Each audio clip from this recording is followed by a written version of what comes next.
sales invoices, service invoices, parts invoices, and I'm also the cashier, like ringing up people and just filing and organizing and doing the deposit like twice a day. And and I'm sitting down. Like, I get to sit. This is great. What luxury. So it's really nice. So thanks for asking, guys. That's really sweet of you. Yeah. How's it going, CJ? Doing great. Hi, CJ. Hello. How's guys' day been going? Good. I'm glad to get to this.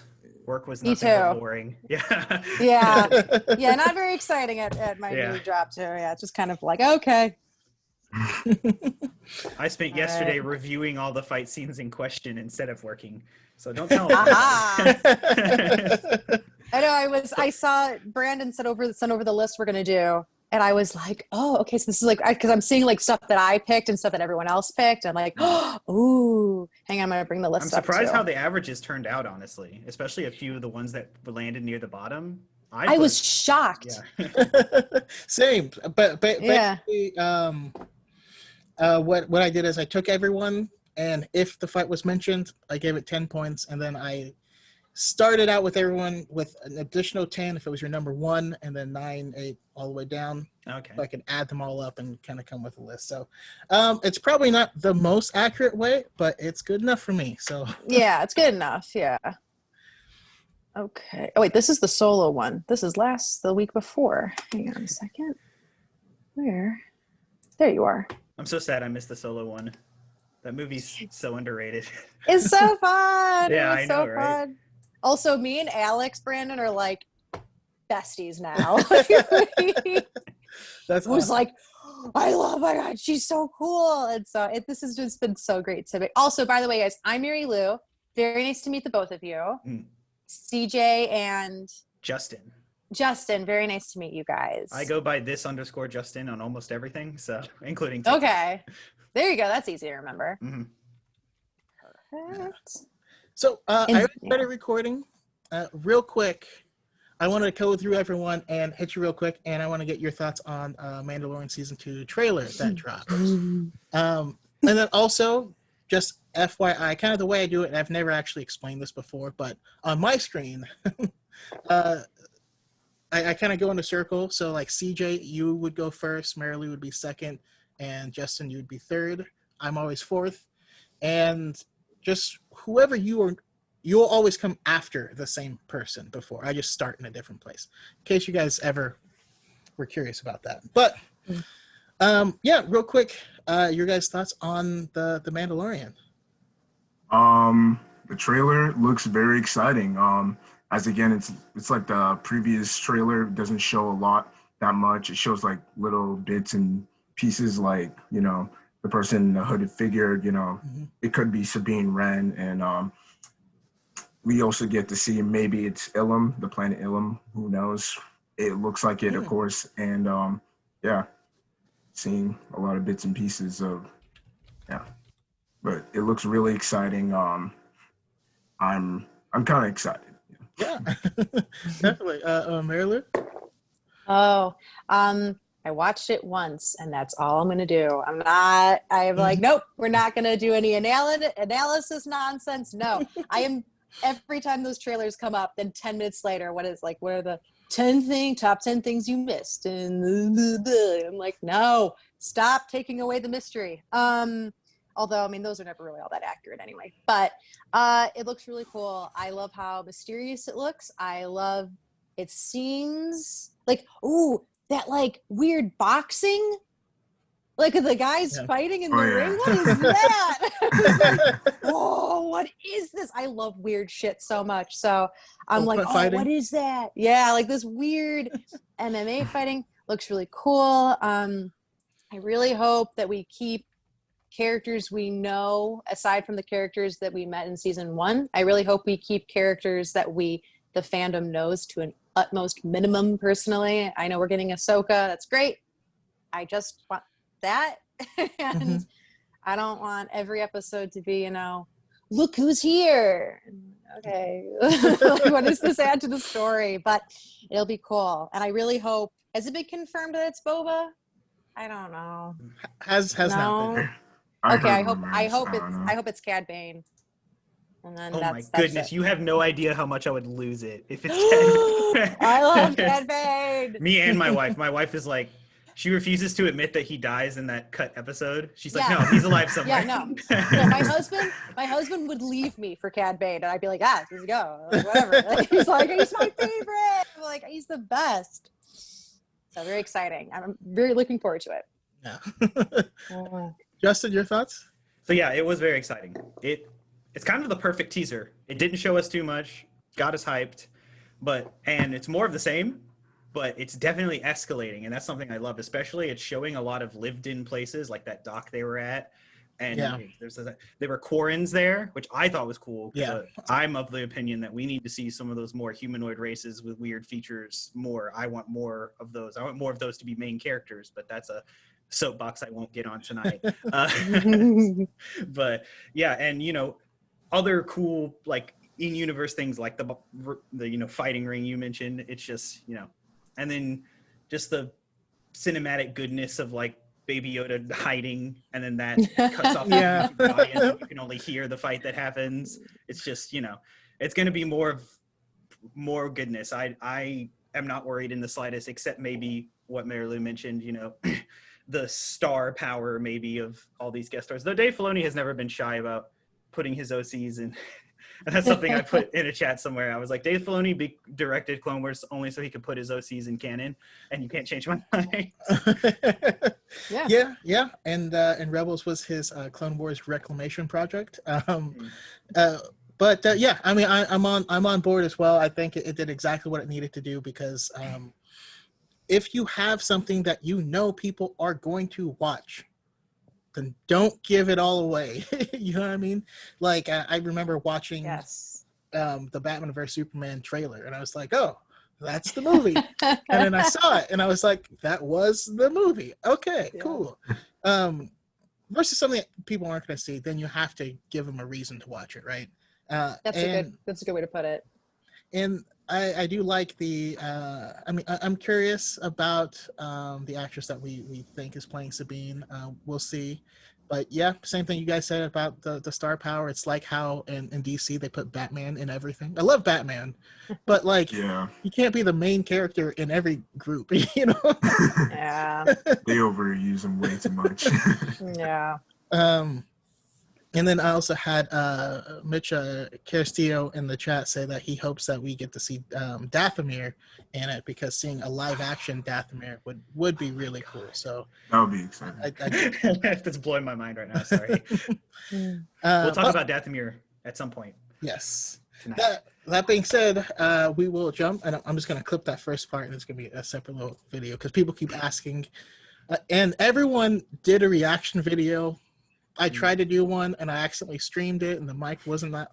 There was a lot of things wrong with it, but by then, everyone and their grandma had already done a reaction video, and basically everything Element 7 thinks or says is what I think, so I can't do one because it's just the same video. So I'll put this one up instead. But yes. Thank you, everyone, for joining me here on the High Ground Podcast. I am excited to talk about this one because we're going to be breaking down some of these Star Wars duels, which is super fun. I've had a lot of discussions recently about duels and what we should be looking for in them, and so yeah, it's going to be a cool thing to talk about. I know CJ, you do a lot of versus content, and Mary Lou loves battles, and so does Justin. So we are. Yeah, it's going to be a lot of fun. So I'll start by just going around and have you kind of say, who you are, your history of Star Wars, and what to you makes a great duel. What makes you put it on the list. CJ? My name is CJ, but my full name is actually Carlos. For me, Star Wars. Okay, so my childhood, I was growing up with Marvel and DC. That was mostly my childhood. But Clone Wars. Like when the Clone Wars movie came, I was interested, and after watching it, I became in love with Star Wars, and I love the show and all that. And when The Force Awakens came out, you know, that really brought me to Star Wars a lot closer as well. So I started watching the movies, started reading some of the books. I was just really diving into the lore of Star Wars, and I just love it so much. And the thing about a duel is I feel like there should be a lot of emotional stakes, you know, a lot of, you know, some cool fighting, you know, I don't know, explain it, but I mean, it's got to be cool. Yeah. It's got to be fun. Yeah, it has to be cool. It has to have some excitement, you know, like, yeah. A lot of symbolism as well, you know, a lot of intense moments. That's what I see in the duel. Yeah, absolutely. And Marilu? Okay, so my name's Mary Lou. I have been a fan since forever. My brother and I used to watch the old, oh my God, it's all just the old VHS tapes when we were kids. And then we had the Leonard Maltin set. We fast forward through the Leonard Maltin interviews. I'm like, so I don't care. Probably would care now, to be fair, but not when I was 6. So I love this franchise. But a lot like CJ though, when I went into high school, I kind of fell off it. I was kind of experiencing new things, getting into new stuff, and I wasn't really in the fandom for a while. I would say for like 8 years, I wasn't really paying attention to anything. So a lot of Clone Wars passed me by until I watched it a couple of years ago. But it was with The Force Awakens that I was like, oh, I was like, oh, this is great. It just really invigorated my love for the series and for the franchise as a whole. So and ever since then, I've just been like full steam ahead. It's been a fandom that I've just completely thrown myself back into. So for me, a duel is like what I like to say, my feelings on duels is it's not just about choreography. Not just about choreography. I feel like a lot of people just sort of dial it down to how fast we're spinning and how high we're jumping, and I'm like, no, like, dude, what? I'm like, but listen to how the music comes in at this part, but then goes out at this part, and look at the camera work and what colors are being used, and it's not that choreography is not important. It is important, but as we'll go through these, I think you guys are going to see. Brandon already knows where I lean on my favorites. I think you guys will see it too. I have a very specific like type of fight that I love all of them, but there's a very specific type of fight that I just like really invigorates me. So I'm really excited to talk about these. Awesome. And Justin? Oh man, my Star Wars story's strange, but also very similar to you guys. I didn't watch a movie till I was a teenager. I played Lego Star Wars though, and I could tell you, what Jabba the Hutt's guards were called because they were named in the game. So I knew all this trivia, but had never seen a movie. And then I watched them when I was a teenager, loved them, watched the OT first, watched the prequels much later. And, just like you guys, and throughout middle and high school, I read books because, you're supposed to do that over the summer anyway. And I was like, I like Star Wars and there's all these books, but then I kind of fell out. And, an interesting through line for all of us, when Force Awakens came out, I was not hyped, but I sat in a theater, and when the music swelled and the title call started rolling, I actually got emotional. I was like, oh my God, it's Star Wars. And it's back. And, so I've been a pretty big fan ever since. And, really diving deep back recently with people like Brandon and Element 7, on TikTok, really making me dive back into the books and stuff like that. But as far as a fight goes, I've heard people smarter than me and who know movies more than me say a fight's way more than the choreography, like you say. It's the moments in between. It's also, it's got character to it. A character is defined by like how they talk, how they move, but when a piece of medium is having two people fight to the death, how they fight also defines their character, and it's a whole lot of that. And so when I was looking through these fights, I was grading them, all at a time, and I was basically grading on like the cinematography, basically how cool it was, because that's that is a factor. It's just not the most important one, and how much it made me want to cry, and so that was kind of weighed the most, and you'll see that on my list. But yeah, I think that's what makes a good duel. Yeah, that's awesome. And I feel like everyone knows my story by now, but yeah, I grew up watching Empire Strikes Back over and over and over and over and over and over again. And I wouldn't change it, you know? It's currently my favorite. So which is odd because when I was a kid, Return of the Jedi was my favorite. But that being said, yeah, I've just always been a huge fan. Did fall out of the fandom during the era of the prequels, mostly because I loved them and everyone I knew hated them and would say they weren't going to be friends with me because I liked them. Children are horrible. Good riddance, I say. And that's why I laugh so much now when I see it's happening, because it's like poetry, it rhymes. But that's probably not what he meant when he said it, but yeah. Anyways, like you guys said, a duel is the ultimate storytelling. It is the clash of two different people's stories, and after that clash, both characters will be changed forever, and that's what I love, because uh, it's the culmination of character development and the spark of their new arc. So yeah, that's kind of my feelings on it. But why don't we jump right into it? I kind of want to go through the first 5 quickly, because although they're awesome fights, the way our lists were weighted, they just didn't end up as the top 10 or the top 3. So I'll start with Mary Lou, and we'll go with Vader versus Ahsoka in Rebels. Okay, so do you want us to each give a little tidbit on each fight, or do you want us to kind of go through the first 5 and our thoughts on them?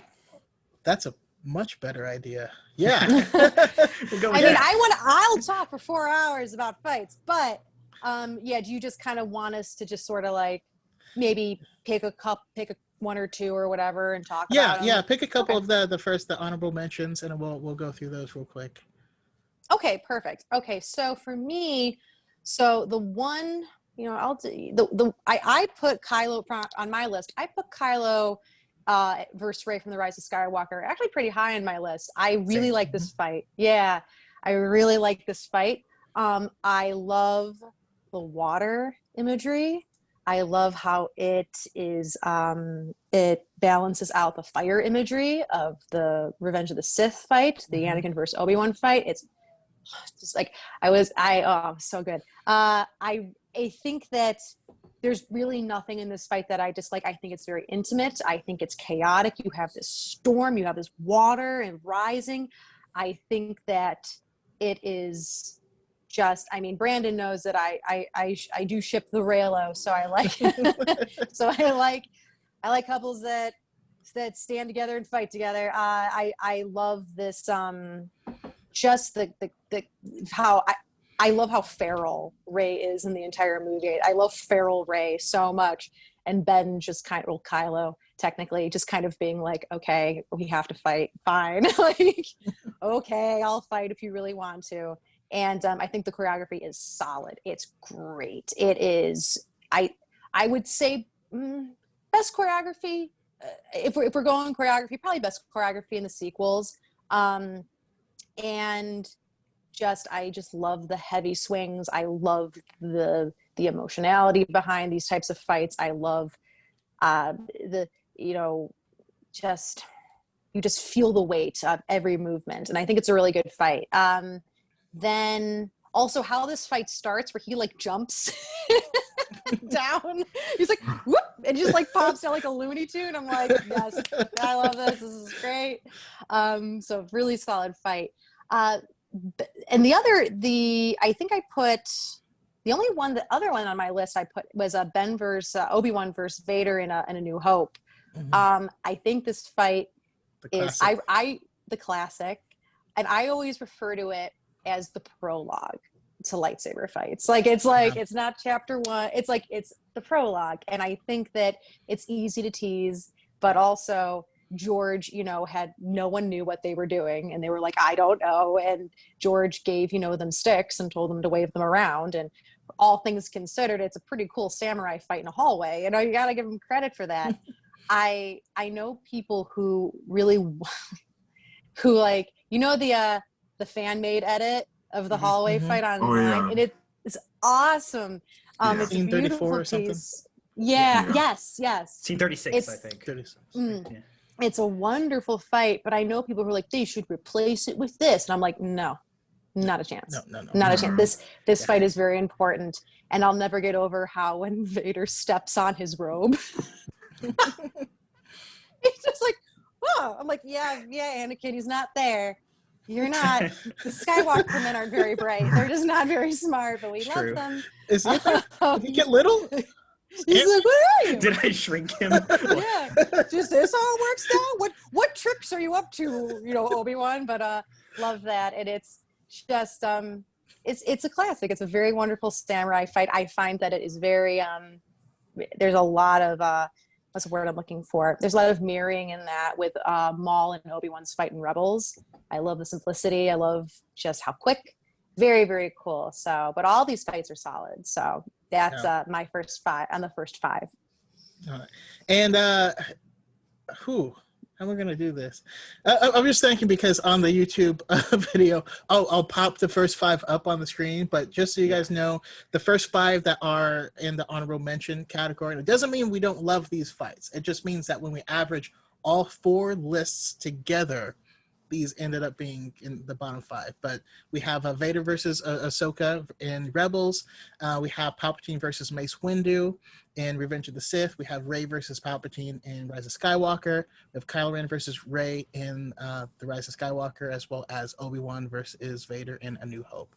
But Justin, what jumps out at you on the top 5?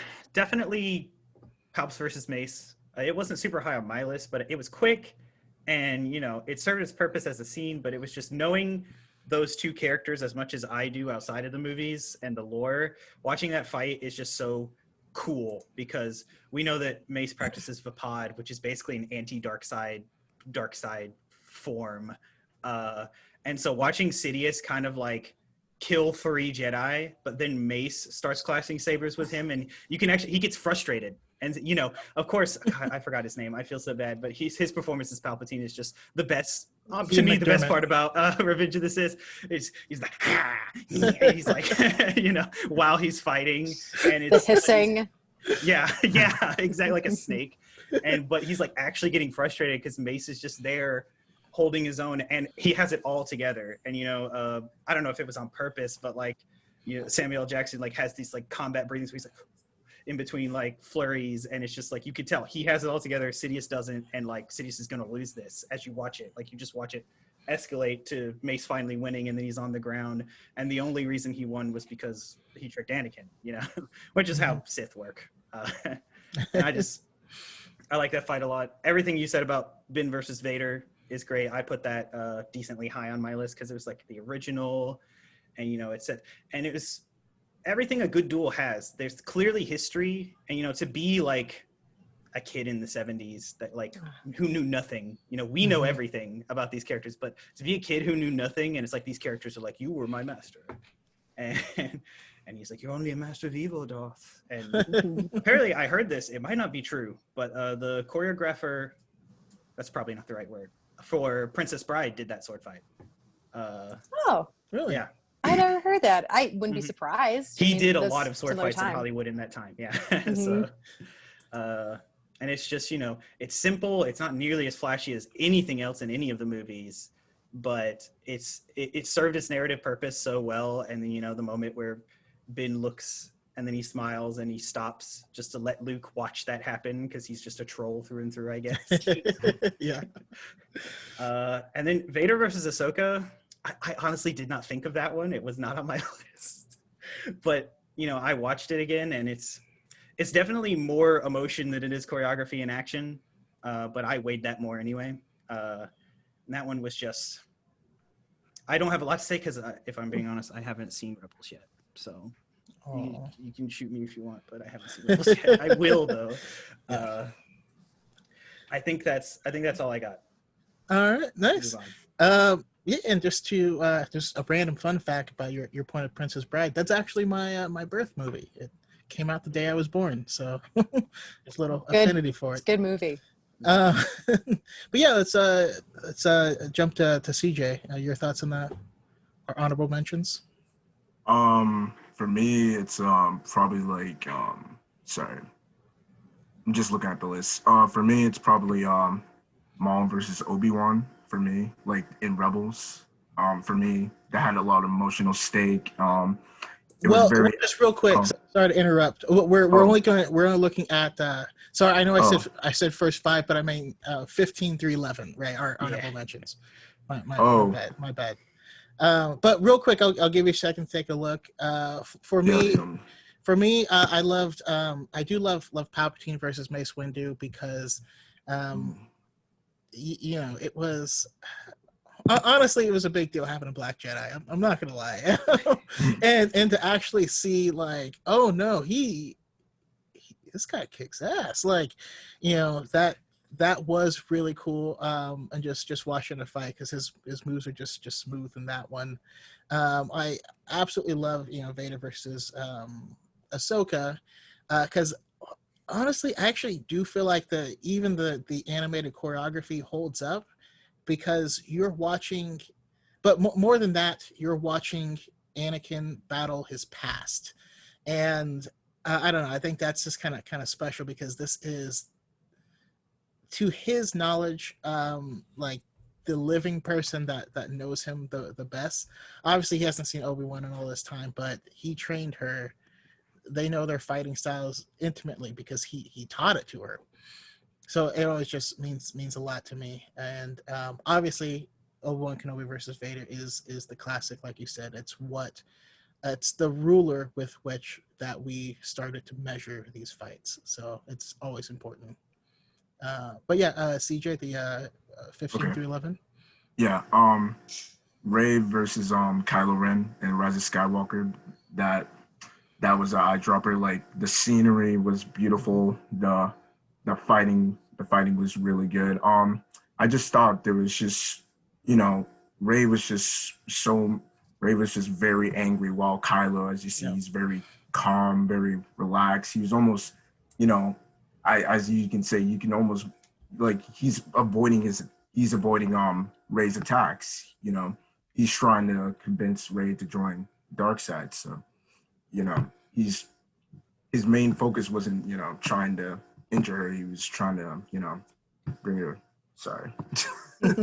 Sorry. No, it's all Sorry. good. I'm so nervous. Sorry about that. But the the scenery is great. Him jumping, like sorry, jumping and all that. It was pretty cool. Yeah. But another one I have to go with is Ben versus Vader as well. That was good fight, especially with the backstory between these two characters. Master against apprentice, because first time they fought, Anakin lost, but then when they come back in A New Hope, Vader is now more powerful, and Obi-Wan is now facing his apprentice again. So, it's a very touching scene, and Yeah. or Vader killed. Well, he didn't kill him, but yeah, And like that scene sparked yeah, all of the prequels. Like yeah. we got backstory to that moment. One thing that didn't go on the list, an honorable mention that I'm gonna talk about in honor of both J. Kev Parker and Slapknot is Yoda versus R2D2 in Empire when he's hitting him with the stick, and then R2 makes his little thing come out. And he's like, "Really, you want some of this, Gramps? Like, let's go." That scene just never stops to make me laugh hysterically. Anytime that my husband and I are fighting, or not fighting over something, but he wants something and I want something, he and I will be like, mine, and just start like whacking each other like a brush or something. It's, oh my God. R2. Oh, poor R2. All right, and we'll jump to the next section, which is like 10 through 4, and let's just kind of go through it. You know what? I hate to interrupt you, Brandon. We all forgot to mention Rey versus Palpatine. It was small on the list on our Yeah. honorable mentions. I have like one quick thing to say about that. I count like that whole sequence when, you know, Ben's making his way to her and then they get to her. I count that whole sequence, and that especially when Ben is Ben, and like I said earlier, fights give character, and you can tell by the way he's slashing these people up that he is not Kylo anymore. He has the right lightsaber. He is the right person, and there's so much more character. That moment where he leads down and puts the saber behind him, and then the camera zooms in just to watch for us to watch this go. And then he continues. That's what fight scenes are about to me. Those little in between moments that humanize these people. I loved it. Sorry. He pulled that saber up from behind his back, and I started screaming. I was that person. Like I was like, yes, because like going in, I was like, just let him get redeemed. I don't care. I don't care if this whole movie is about how Gungans make baskets. I don't care. Just let him get redeemed. So yeah, that was a super amazing moment. And like Brandon, like, you know, Rey fighting Palpatine and getting the upper hand. I'm like, I'm a girl. She's a girl. I was like, yay. You know? I was like, it's a lady. So that definitely adds to my bias personally. But yeah, you know, you can't help it. Yeah. It's important. Representation is important. Yeah. And I'm really glad you brought that up, especially that scene, because there's always that debate of like, no, it's Anakin's lightsaber and all this stuff. And in Rise of Skywalker, you know, Rey says, I will earn your brother's lightsaber. She doesn't consider it hers at all. But in the novelization, when Ben reaches back and grabs it, it's his. He feels the connection. He knows it's his. It's been his this entire time. He just wasn't the right person to accept it. And yeah, that part is just beautiful to me. So Lightsaber belongs to me. It's my toy. Let me play with my toy. But yeah, so jumping forward, we got 10 through 4, and yeah, let's kind of do the same type of thing where let's actually go 10 through 7. Yeah. We could go one at a time now that we're in the not honorable mentions. I feel. Because I have a lot to say about these things. I don't know about you guys. Okay. Yeah, I have a lot to say. Just curious about the time. All right. Well, can't take them one at a time. We're going to start with number 10, which is my background here. Kylo Ren and Rey versus the Praetorian Guards. And Justin, we're going to start with you. Oh, this one was low on my list. Because like I said, I put emotional weight above a lot of things. And while that fight started out pretty good, you know, at the end of the day, it wound up being her and him versus these dudes in red that have no faces, and we've never really seen them before. And, you know, we know they're going to win because these guys have no faces and we care about these people.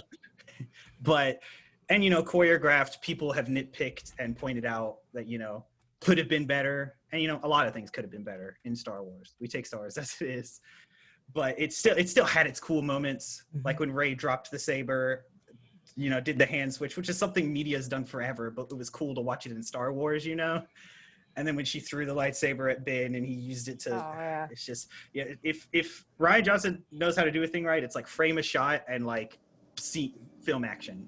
You know, he had all these cool transitions, all these, and it was just an enjoyable fight to watch. But, you know, it was pretty low on my list because there wasn't as much emotional weight, though, like what Ben was going through and like this turn was fun.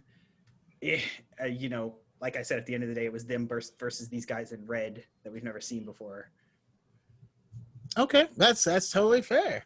And CJ, your thought on it? This fight is kind of low on my list as well, but all I have to say is I like the camera work. You know, you actually feel like you're there. You know, like when they close up and you see like Kylo getting choked, you actually feel that. You know, you feel like he's actually in that struggle, and you know, whenever it zooms, like you just see like everything that's happening. You know, between Rey and Kylo, the many shots and edits too, you can just see what's happening. It really helps you feel that you're actually at that battle. It didn't have like a lot of emotional weight, or you know, as like, you know, Maul versus, you know, Obi-Wan, all those other fights, but it was a very cool fight. And yeah, the The choreography was pretty good, and yeah, as again, I just like the camera work.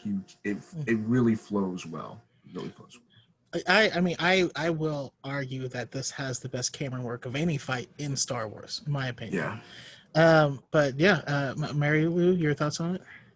Okay, so I'm going to set a timer for myself because I have a lot to say about this one. I love this fight. When we're talking thematically, there's something about, oh God, like I really love The Last Jedi.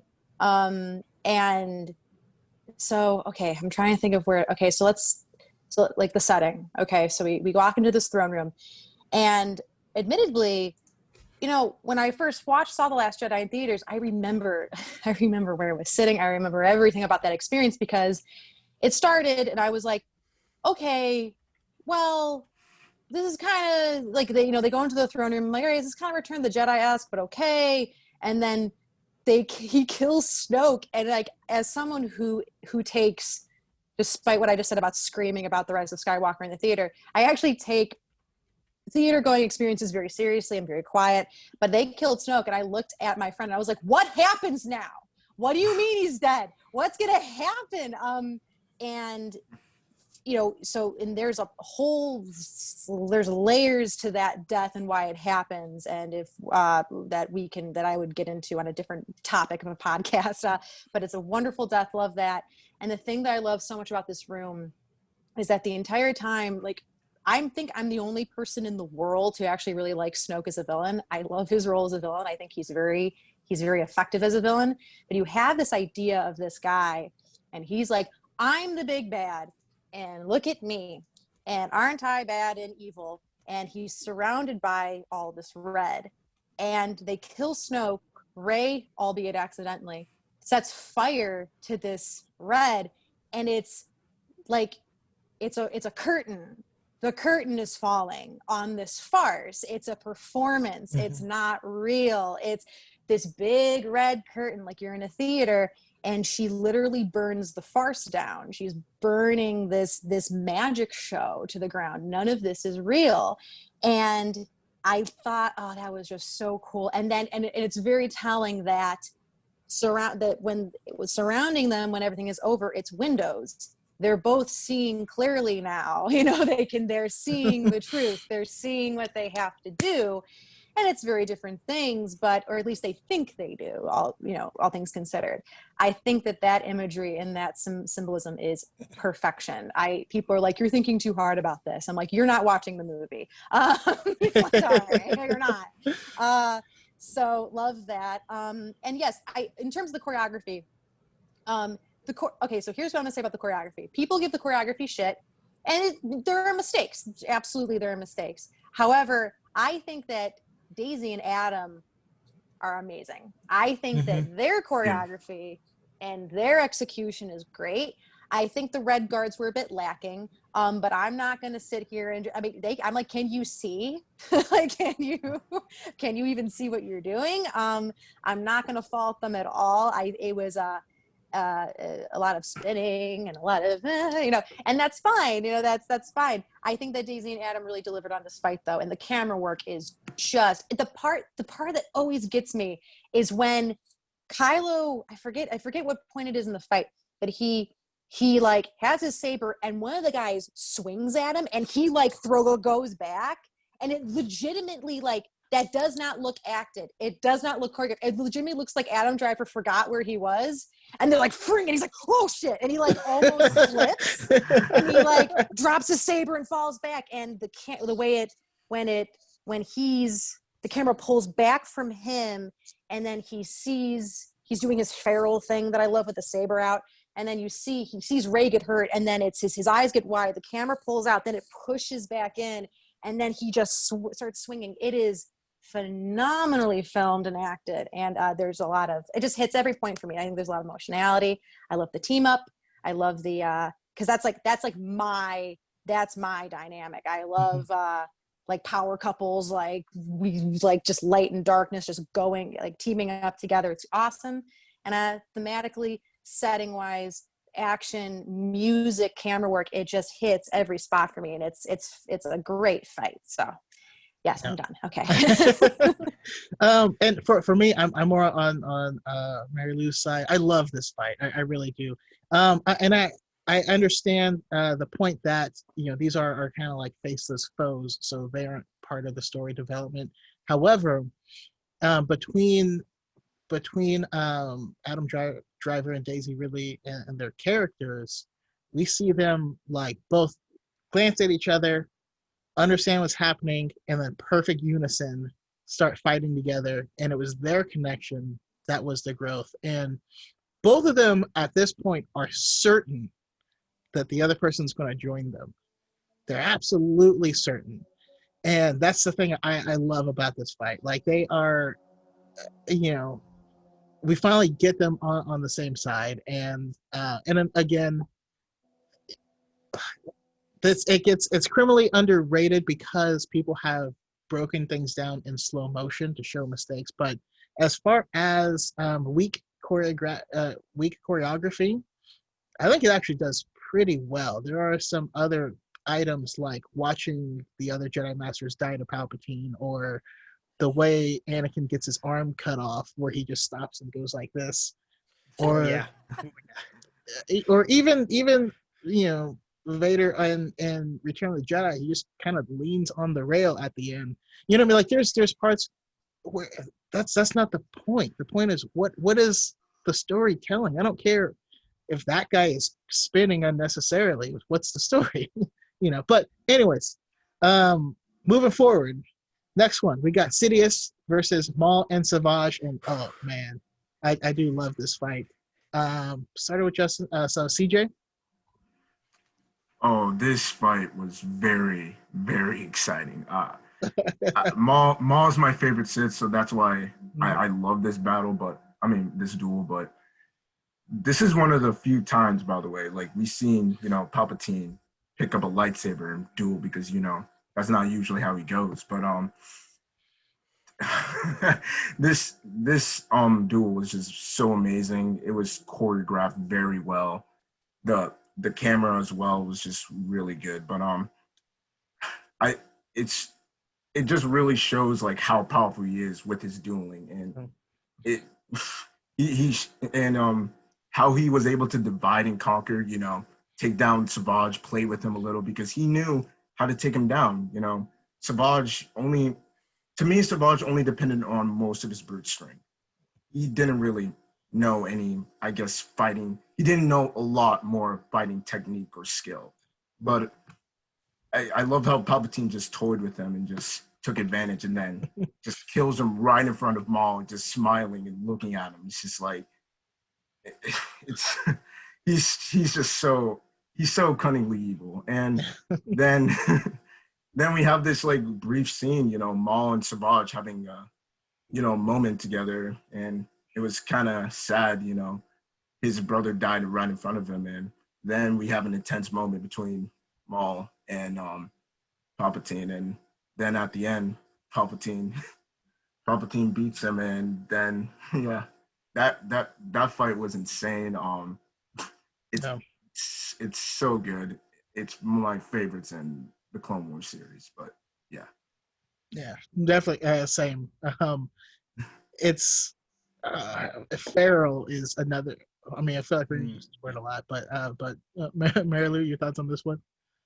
So this fight's awesome. I put this on my list too. This was pretty high on mine. So the thing that is so special about this fight is that, and I'm speaking at least in I wouldn't even call it mainstream, because I mean not everyone's seeing Clone Wars, but like we don't see this. You don't see two Siths. Well, three Savage. I don't know. 2.5. Yeah, 2.5. Yeah. There you go. We don't see two Siths fight. Like we haven't seen that. This is new for the audience. And yes, we've had books. Yes, we've had comics. Yes, we have legends and myths. But we have never like sat with like a burrito in our lap at like 2 a.m. watching this for the 15th time. And the thing that is so phenomenal about this fight also, it's a completely different energy. It's so no pun intended, Sidious. It's very Sidious. It's so cruel and cold, and they're just, it's just so evil. And we see, because up until this point in the season, Maul and Savage have just been flexing. They're just flexing across the galaxy. They're like, look how cool we are, look how great we are, we're murdering everyone, bing bang boom. And Darth Sidious is like, oh, like, no. It's like, it's this, you really get a grand scope of Palpatine's power in this fight, and just how formidable of an opponent he is. And I just, it's such a very classic trope, but it works so well. It's this idea of like, when does Palpatine like train? Like, he doesn't train, like he doesn't practice, like he just runs on spite and pettiness and evil. Like he just shows up, this old man, and he's just like, oh, okay, and just whips these two. And I think the other thing is that we're so used to seeing Maul so like stone cold and like stoic, and he is like crap in his pants. Like he's like, please God, don't kill me. He's so terrified. And seeing him in that state really communicates to everyone like, ooh, okay. And I love that mural behind them. What is that mural? I've never been able to find any information. I'm going to talk on about this it mural. because I have a theory. I'll talk about it when it's my turn. I promise. All right, I'm done.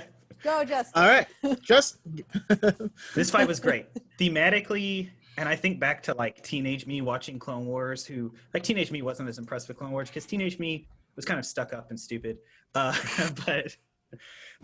when you think about it, Clone Wars like skirted the side of the main narrative for a while.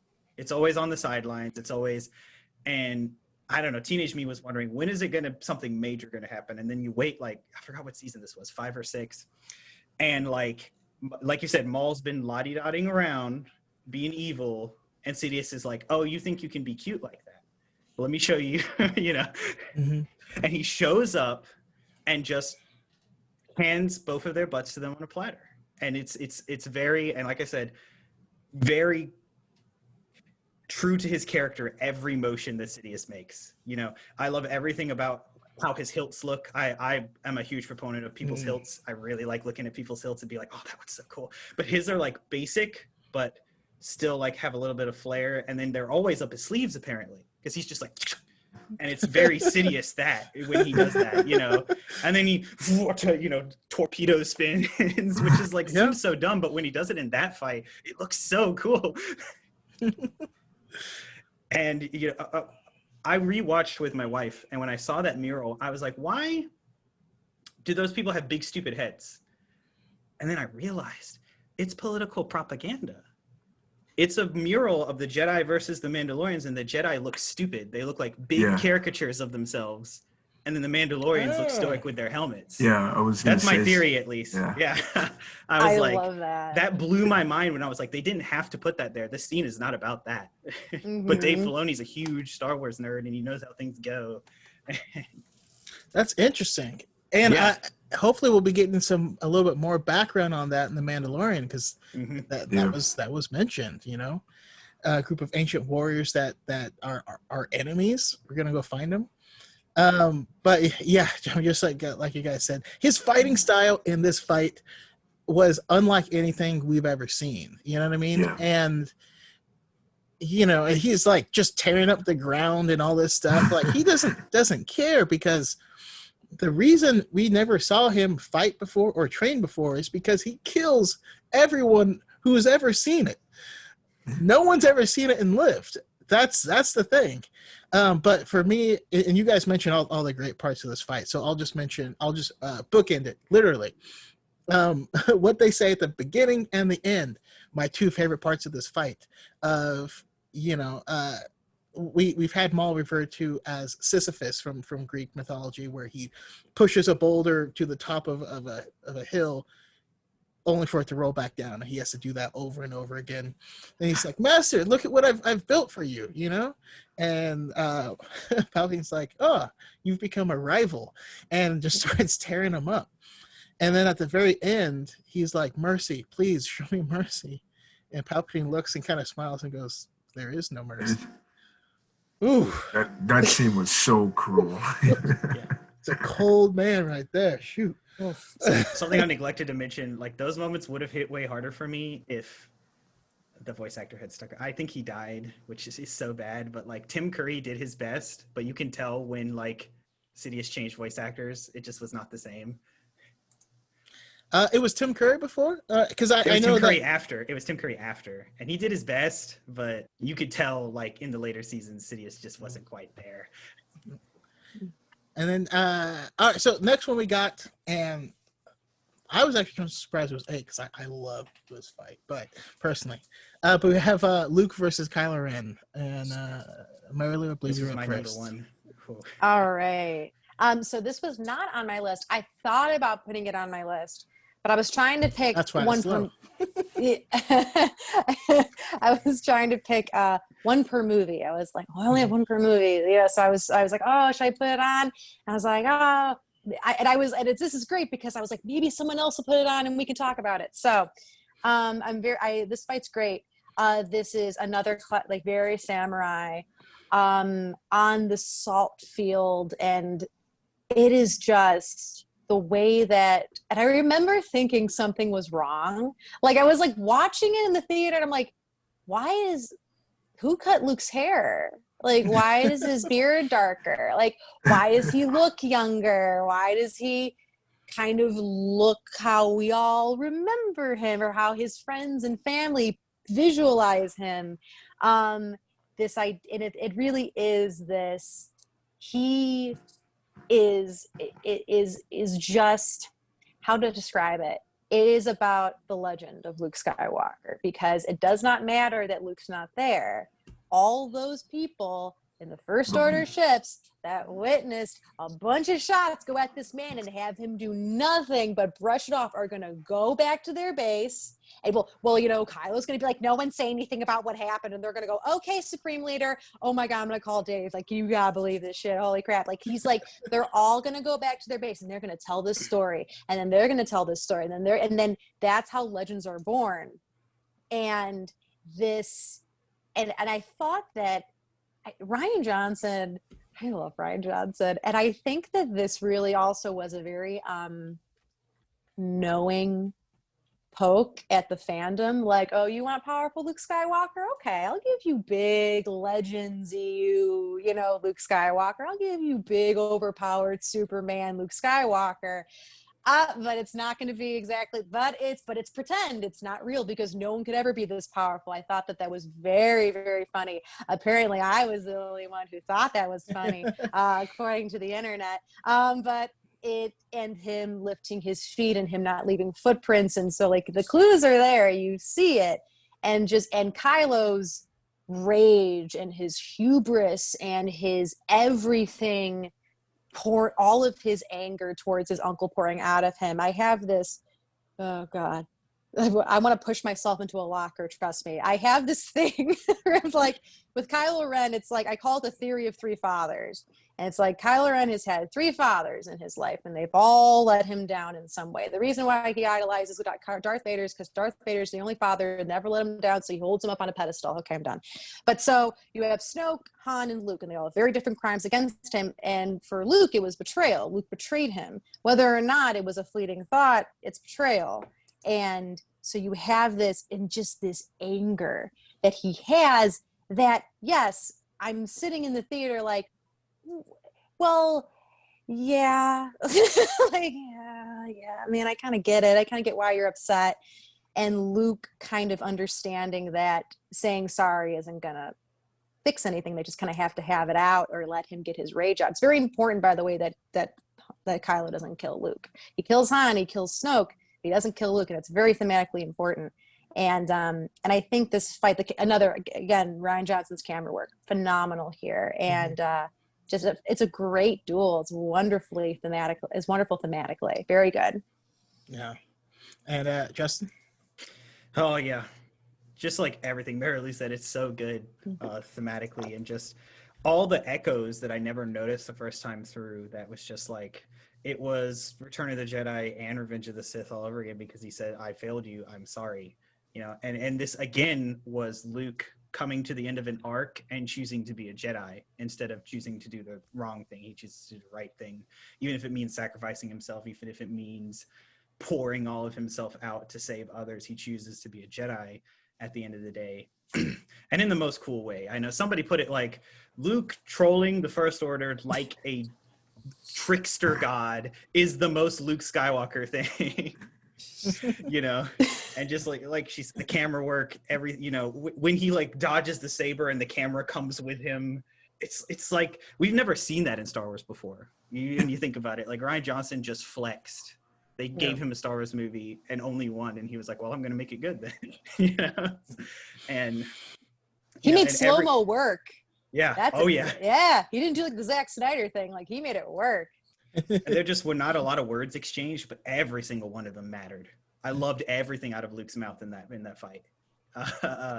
And it was just so powerful. It made me emotional, just everything, because they were echoes, but it was still new, and it was all important in that moment. And it was just amazing. Everything you just said was wrong. Awesome. I bet you are. Oh God. And then CJ, your thoughts on it? This fight is not really that high on my list, but I'll just say this. The fighting was just awesome. You know, how Luke was just able to avoid all Kylo's attacks, you know, being under the lightsaber, all the spins. It was just so cool. I think Ryan just wanted to show like how powerful Luke Skywalker was. Like, this is Luke Skywalker, and the man, the myth, the legend. Yeah. But what I also like, the lines too, and like how they interact with each other was very powerful too. And what really struck me the most was when Luke Skywalker said, "I will not be the last Jedi if I believe." That's what he said. You know, that line struck me the most. And after rewatching it, I noticed like how, you know, you don't see his footsteps, but you see Kylo Ren's footsteps. And I was like, oh, so I thought that was just a little cool touch, like to show that Luke Skywalker wasn't actually there. But yeah. Yeah. And I do love this fight as well, because the dark side is this like endless downward spiral that like your hate begets more hate, and you're using that to fuel yourself to kill the person that you hate, which it just keeps going. And I mean, we'll get to the other fights, but this is the exact same spiral that Luke was starting to fall down in Return of the Jedi. He was falling down that, stopped himself, threw his lightsaber away, and said, "No, no, I'm out." You know, and Luke is back in this fight, watching Kylo Ren do the same thing, watching him make the same mistake.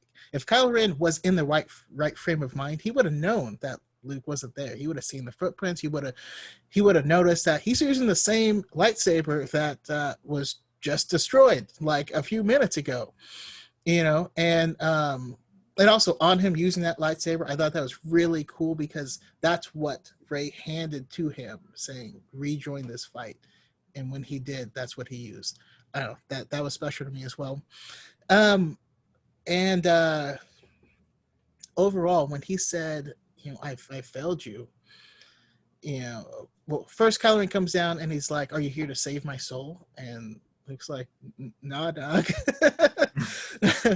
But when he dodges and shows, you know, the Force, when he looks up, Mark Hamill has tears in his eyes, and he's like, I failed you.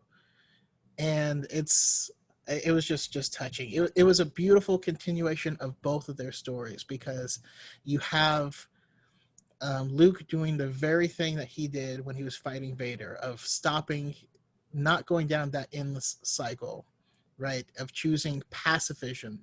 He chose, in Return of the Jedi, he chose his own death over killing his father. He did the same thing here. And in the end, the whole fight was Kylo Ren fighting himself. He's fighting a specter from his past. He's fighting no one, and his own rage and hubris is what blinded him to the fact that he was doing nothing. He accomplished nothing, and everyone got away. So, yeah, I enjoy it myself. And at the end, like you said, CJ, when he says, when I die, I will not be the last Jedi. Whew. The reason I love the movie is because everything is a throwback between Luke and Yoda's interactions in Empire and Jedi, and those were the last words that Yoda spoke to him. When I am gone, the last Jedi you will be. And to have Luke say that, his last words be, "When I'm gone, I will not be the last Jedi," is it's just dope. Okay, so we have and also just the standoff nature of it, very samurai, awesome. Yes. But while we're on the subject of being samurai, next fight, Obi-Wan versus Maul in Rebels. I forgot who I think it started with Marilu. Justin? Oh my God, I have so much to say, even though it's like 3 seconds, right? I heard somebody, I can't take credit for this, but I heard somebody put it so well, but it's just like, people point it out, and then it's kind of pretty obvious when you watch it over and over again, like me, that, these men are standing off after years, and they don't like each other. Maul hates him, but Obi-Wan has always been a shining light of the Jedi. And maybe that's what Maul hates. Maybe Maul hates that, or just him, or, but these forces have been at play for years. It's what's driven Maul this whole time. And then it comes to a head where they're just standing off, and they only say like 3 things to each other, right? They just exchange words and then they go at it. But, Obi-Wan takes his Shirosu, I believe it's called, stance, his really signature. He made it up himself, but it's a classic Shiroshi stance when the lightsaber's behind you. I'm a big nerd. But then there's more he of stops, us, and you could tell it's on purpose. He stops and then does this, just like Qui-Gon did. He takes Qui-Gon's stance, which is a different form altogether. It's not a form he practiced much. He was a Form 3 master. But he did that to bait Maul out. Because, and this is something my friend said, this fight was not played out in those 3 seconds. This fight was played out in these men's heads for years. Mm-hmm. And they were trying to figure out how to outsmart each other. And Obi-Wan figured that out. And Maul wasn't smart enough to realize it was a bait. And he came at him and tried to be poetic, tried to be dramatic like a Sith is wont to do, and tried to kill him exactly how he killed his master. But Obi-Wan knew it's what he would do. And so he was ready and had the lightsaber down, cut the thing in half, and cut him in, not in twain, but cut him down the middle. Yeah. And it was just so good. These two individuals are honed to a razor's edge, and that's what samurai fights in media are all about. These two people are honed to a razor's edge. They're just masters at this, killing each other in this way, and which one's going to come out on top, and it's done in a moment. And then you have to take a breath in because you're like, which one of them is dead? And then Maul falls. And we don't know because Obi-Wan's in A New Hope, but that's the my guy. It's so good. That's all I'll say though. And you actually just gave me a whole extra new take on it, but I'll wait. CJ, your thoughts on that fight?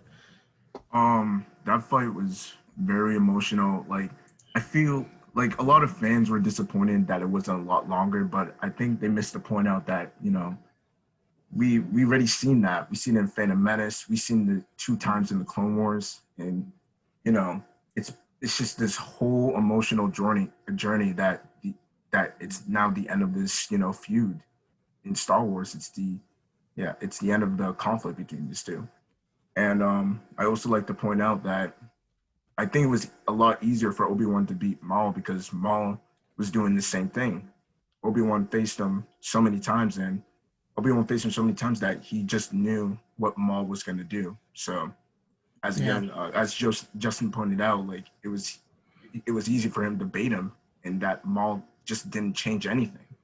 And it also adds to Maul's story as well. Like, he lost everything, and the only thing he could do is try to get his revenge on Obi-Wan. And that's how I saw the fight. But the fight was very emotional, very short, but it had a lot of symbolism. Yeah, absolutely. And I love how the creature that chilling in the chat he said Maul versus Obi-Wan and Rebels isn't a lightsaber battle. It's an emotional battle, years of conflict leading to that one standoff. But Mary Lou? Yeah, this fight, I can't remember if I put this on my list. Maybe I didn't, but again, I was like, I had a couple of animated fights and I was like, okay, you can only pick, this many. This fight is beautiful. It is unbelievable. It's just the music. Oh, the music of this fight is insane. It is so, it's this quiet, but it's this quiet, sort of tranquil, but it's ready to explode. Like it's like they're both just on the edge. And I think one of the things that solidifies the fact that Obi-Wan wins is that Obi-Wan has purpose. He hasn't lost sight of who he is and who he should be. And Maul is just like so many Darksiders. Darksiders, yeah. It is just driven by his rage. He's just angry, and he's at this point, I believe, he's lost everything. He doesn't have anything, and all he has left is his anger. And if I'm being honest, I think that when Maul dies, I think he realizes that having Obi-Wan kill him has given him more peace than if he killed Obi-Wan. Like, I think that if he killed Obi-Wan, Maul would just go mad in the desert. Like he would have no peace. And it's a beautiful fight. And I love how short it is. Very very good samurai style fighting. And it's everything. Like you guys said, it's perfect for these two characters and their relationship. Yeah, definitely. And Justin? Oh no, I was first. Okay, sorry about that. Sorry, I lost. But yeah, that's right, because it was your take that kind of gave me this idea from the novelization of Revenge of the Sith, where it talks about the reason that the Jedi lost is because the Sith evolved, the Sith changed, the Sith, they switched their tactics specifically to combat the Jedi. Maul didn't. Maul didn't change. He didn't evolve. He's only had this one goal, this one thing that he's been trying to do all of these years. And, just like Mary Lou said, and also Element mentioned it in the chat, Obi-Wan had purpose, and he was forward thinking. He was still moving forward through time in his head. He wasn't stuck in the past just like everyone else was. And so, it was just it was already written. And I do believe, just like you said, is that this was the only way Maul was ever going to find peace. And the name of the episode, Twin Sons, is fitting because, in a sense, in a weird way, these guys are brothers in this weird fraternity of no longer being part of an order and having to figure out how to move on. And so I just love it. And then real quick to backtrack, I just really love, because we got Element in the chat, and he said, this is on the last fight with Luke and Ben. He said that it symbolized and represented everything Luke should have done from the beginning. Confronted Ben non-violently. It's more than his redemption in the eyes of resistance. It's the redemption in his own mind's eye. He should have never drawn his saber. It's a juxtaposition of how he confronted Ben with violence in his mind to how he confronts Kylo with peace in his mind. And so I had to read that out because that's perfectly stated. It's almost, Luke's confrontation with Ben, where he's looking to his mind, is, to me, an extension of Luke's failure at the cave when Yoda says, "Don't bring your weapons. You're not going to need them." It's the extension of that. Anyways, sorry about going backwards. It felt important to me. While we're going backwards, I have one thing, because Mary Lou blew my mind, and what you guys were just saying. I think as much as Maul knew that he was going to find peace by losing, I think Obi-Wan knew that. Yeah. Because, he probably could have taken him down without killing him. But Obi-Wan probably knew that this was the only way this man was going to find peace. Oh, yeah. And He's such a Jedi through and through. I love Obi-Wan so. He held him in his arms. We only have so much time. One, Oh, one, my boyfriends. My sweet boyfriends. one thing I wanted to point out as well is like, that last line, Maul was like, "Avenge us." That was very sad as well. I just wanted to point that out. Because He will avenge us. Even at that, Maul at that point isn't a Sith, and he knows that. Yeah, we gotta take him down. Yeah. Yeah, it's just beautiful. All right, so now we jump to The Force Awakens. We got Rey versus Kylo Ren, their first matchup. And CJ, you're up first. I don't remember a lot about this match, but I'll try to do my best. It wasn't up there as well, but I love the scenery. I love the snow, the dark and everything. I thought the scene was beautiful. A lot of the trees as well. And I thought the duel was very emotional in some sort of way. Rey is now picking up a lightsaber for the first time, and it's just, and I guess this is the first time, she's. I don't know how to explain it, but like I barely remember this scene, but this scene was, I guess, emotional, very emotional. It was pretty good. Yeah, I don't remember a lot from the scene. No, that's totally fair. Yeah. I mean, that's the beauty of the list. Is it's a conglomeration. Something high, maybe your very least favorite. But yeah. Mary Lou, your thoughts on it? Okay. All right. So we're on to the other big one for me. So this is the most, I'm going to say it. It's the most underrated Star Wars lightsaber duel in the franchise, in my opinion. I think this fight is phenomenal. Hot takes. Yeah. I think hot takes all around today. I think this fight is unbelievable. I love this fight. It comes back to my point about choreography. And I think the choreography is solid here. But there's so much more going on in this fight. Number one, setting. First off, they're in an enchanted forest, which I'm just like, yes, okay. Because of that they built. That's a set. Okay, cool, flex, I guess. I'm like, wonder where they scouted this location. And it cuts to like JJ, or like a green screen. I was like, so we built the trees? And I'm like, what are you talking about? Like, this is crazy. You can't build trees. I think, to be fair, I think they brought them in or something. I don't know. And it's like 5 interns with snow, with a leaf blower and stuff. It's great. So, I love the setting. I love that. So I love nighttime fights and I love dark fights because when you fight at night, the light that comes off of the sabers is so much more, it's so strong and it's so visual, the way it hits everyone's faces. The use of light in this fight is amazing. And so really quickly, the thing that's so great about this fight is that Brandon knows this, and so does I pretty much everybody who follows me on TikTok. But Kylo is my favorite Star Wars character, and I know. But that does not mean that I will not drag him through and through the streets. I will drag this man. It's so fun to make fun of him. But the thing that's so great about this is that The Force Awakens it's just I love The Force Awakens because you start off with Kylo. He comes off the ship, and he's scary. Like, you're like, oh my God, like, who's this guy? It's so Vader. He's at his most Vader in that scene. And when you watch it, if you guys rewatch it, pay attention. It's great. As the movie goes, he starts off super Vader-y.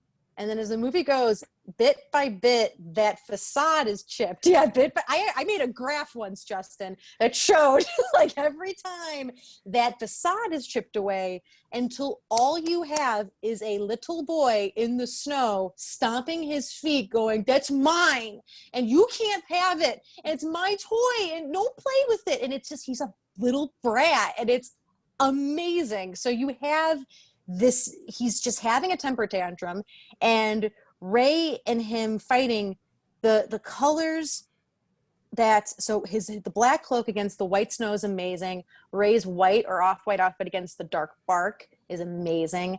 The camera work in this fight's amazing. Mm-hmm. This has my top 3 favorite camera shot in all of Star Wars, and it's when they're like in that trench and he is it's on her Just back. going at it. She's running. Yeah. And he's swinging at her, and she's walking back, and the camera is pulling back with them. It is one of my favorite shots. It is, oh my God, I love this. I love that shot.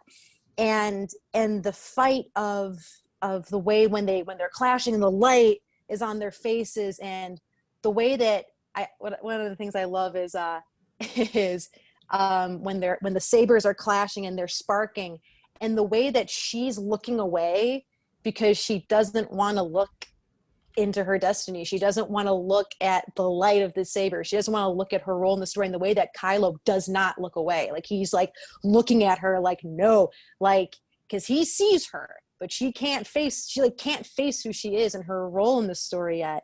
And then the Force literally splits them apart, because it's like, no.